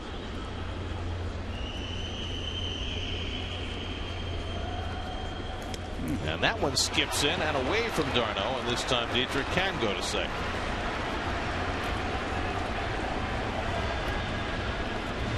So a wild pitch charge to Familia. Well, the 2 things that I've found a little alarming from Familia Familia since the All-Star break is that his sinker doesn't have that good 45-degree angle sink into the right-handed hitter away from the lefty. And that breaking ball, what did he throw that? 45 feet, 50 feet? So now he's 3-2 on Real Muto, and needless to say, with a 4-run lead, you got to throw a strike. And Real Muto is hit by the pitch. And now there are 2 men on. So all of a sudden things get a little dicey for Familia. A single, a wild pitch, a hit batsman, and now 2 men on, and Echeverria coming up. Well, there's 2 things for closers. One, you say to yourself, with a not a save opportunity, do they have the enough adrenaline going? Well, that certainly shouldn't be the case here. Every game is so important for the Mets. But what I find from Familia, this is the first time that he's taken a little uppercut to the confidence. And he's reacting by trying to be too fine. His stuff plays. Just throw strikes with it. Have d'Arnaud sit in the middle and let the sink and movement work to the corners. So now the Marlins trying to feel a little life. They need one more base runner to get the tying run to the plate. Danny Echeverria is 0 for 2 in a walk tonight. He has scored the only Marlins run. Dietrich at second, Real Muto at first. Bobby Parnell is going to get to work in the Mets bullpen.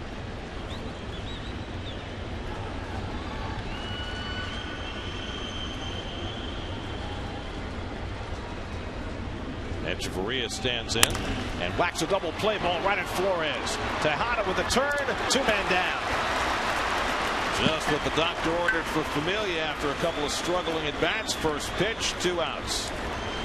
Remember that double play that Familia got on the night his child was born? He needed that to get out of the inning. Well, I'll tell you, he needed a double play here. Threw the ball to the middle of the plate, let it sink on Echeverria, and he hit it right at Flores. Nice turn. So the Marlins are down to their final out of the night. Miguel Rojas will be the pinch hitter.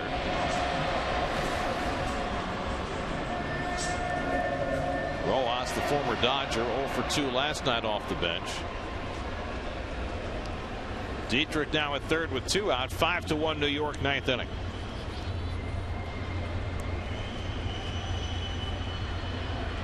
And Rojas takes a strike.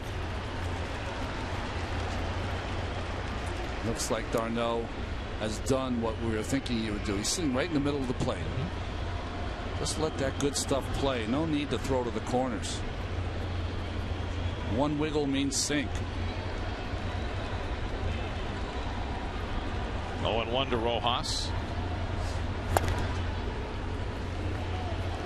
1-1.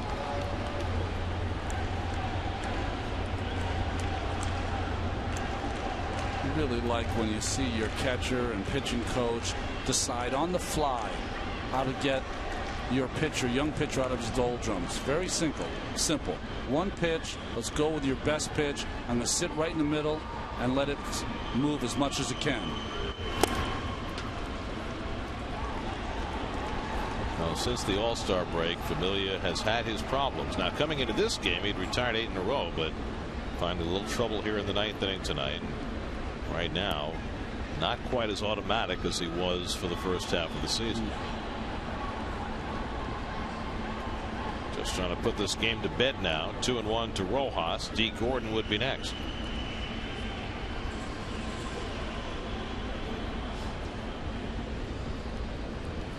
And Rojas wheeling at the slider, and it's 2-2. Oh, very interesting call. Did you see d'Arnaud? He put sinker down, fastball away, and then he was shaken off by Familia, who wanted to go with the slider. Better to have the pitcher behind the pitch 100%.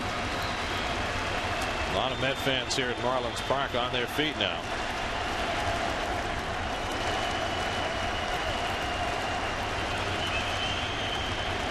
Marlins down to their final strike. 2-2. Up and in. Full count to Rojas. 99 miles an hour from Familia, trying to finish it off. Gordon hoping for a turn. Well, threw a 2-1 slider. Will he shake to a 3-2 slider? Let's see what d'Arnaud does. Head down, trying to come up with the right pitch.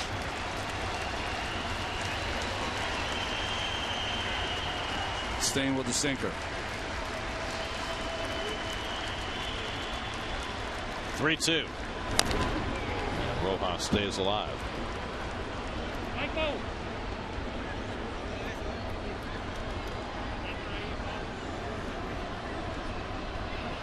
Barry Collins got 7 terrific innings out of John Neese tonight. Tyler Clippard worked through the 8th, and Familia trying to do the same around traffic here in the 9th.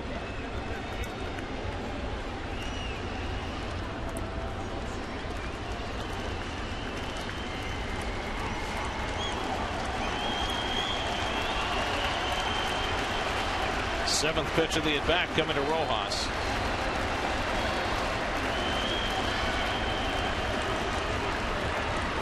He struck him out, and the ball game is over. Familia puts on the finishing touches. The Mets with a 4-run explosion in the 8th inning. Eric Campbell, Juan Lagares, Curtis Granderson with the big hits to support John Neese, and the Mets have won 5 straight as they beat the Marlins 5-1. Eric Campbell has 2 go-ahead hits, 8th inning or later, both against Mike Dunn, just like tonight. And watching Familia retire Rojas on the last out, the 3 put down by d'Arnaud, his second best pitch, but his best pitch tonight as he strikes out Rojas. Beautiful. Jonathan Neese with a great effort over 7 innings. He was the recipient of the win, his 6th on that offensive explosion by the Mets in the 8th inning. Mets unable to get a bunt down in that 8th, but big 2-out hits for Campbell, Lagares, and Granderson, and the Mets win it 5-1. The game summary brought to you by Verizon. Neese gets his 6th win of the year that he was denied in his last start, as the Mets win their 5th straight game to go 7 games over 500. For every Mets win, the Mets Foundation is proud to contribute $2,500 to the Cats Women's Hospital and the Cats Institute for Women's Health. For more information, visit NorthShoreLIJ.com/KIWH. This win brings the total contribution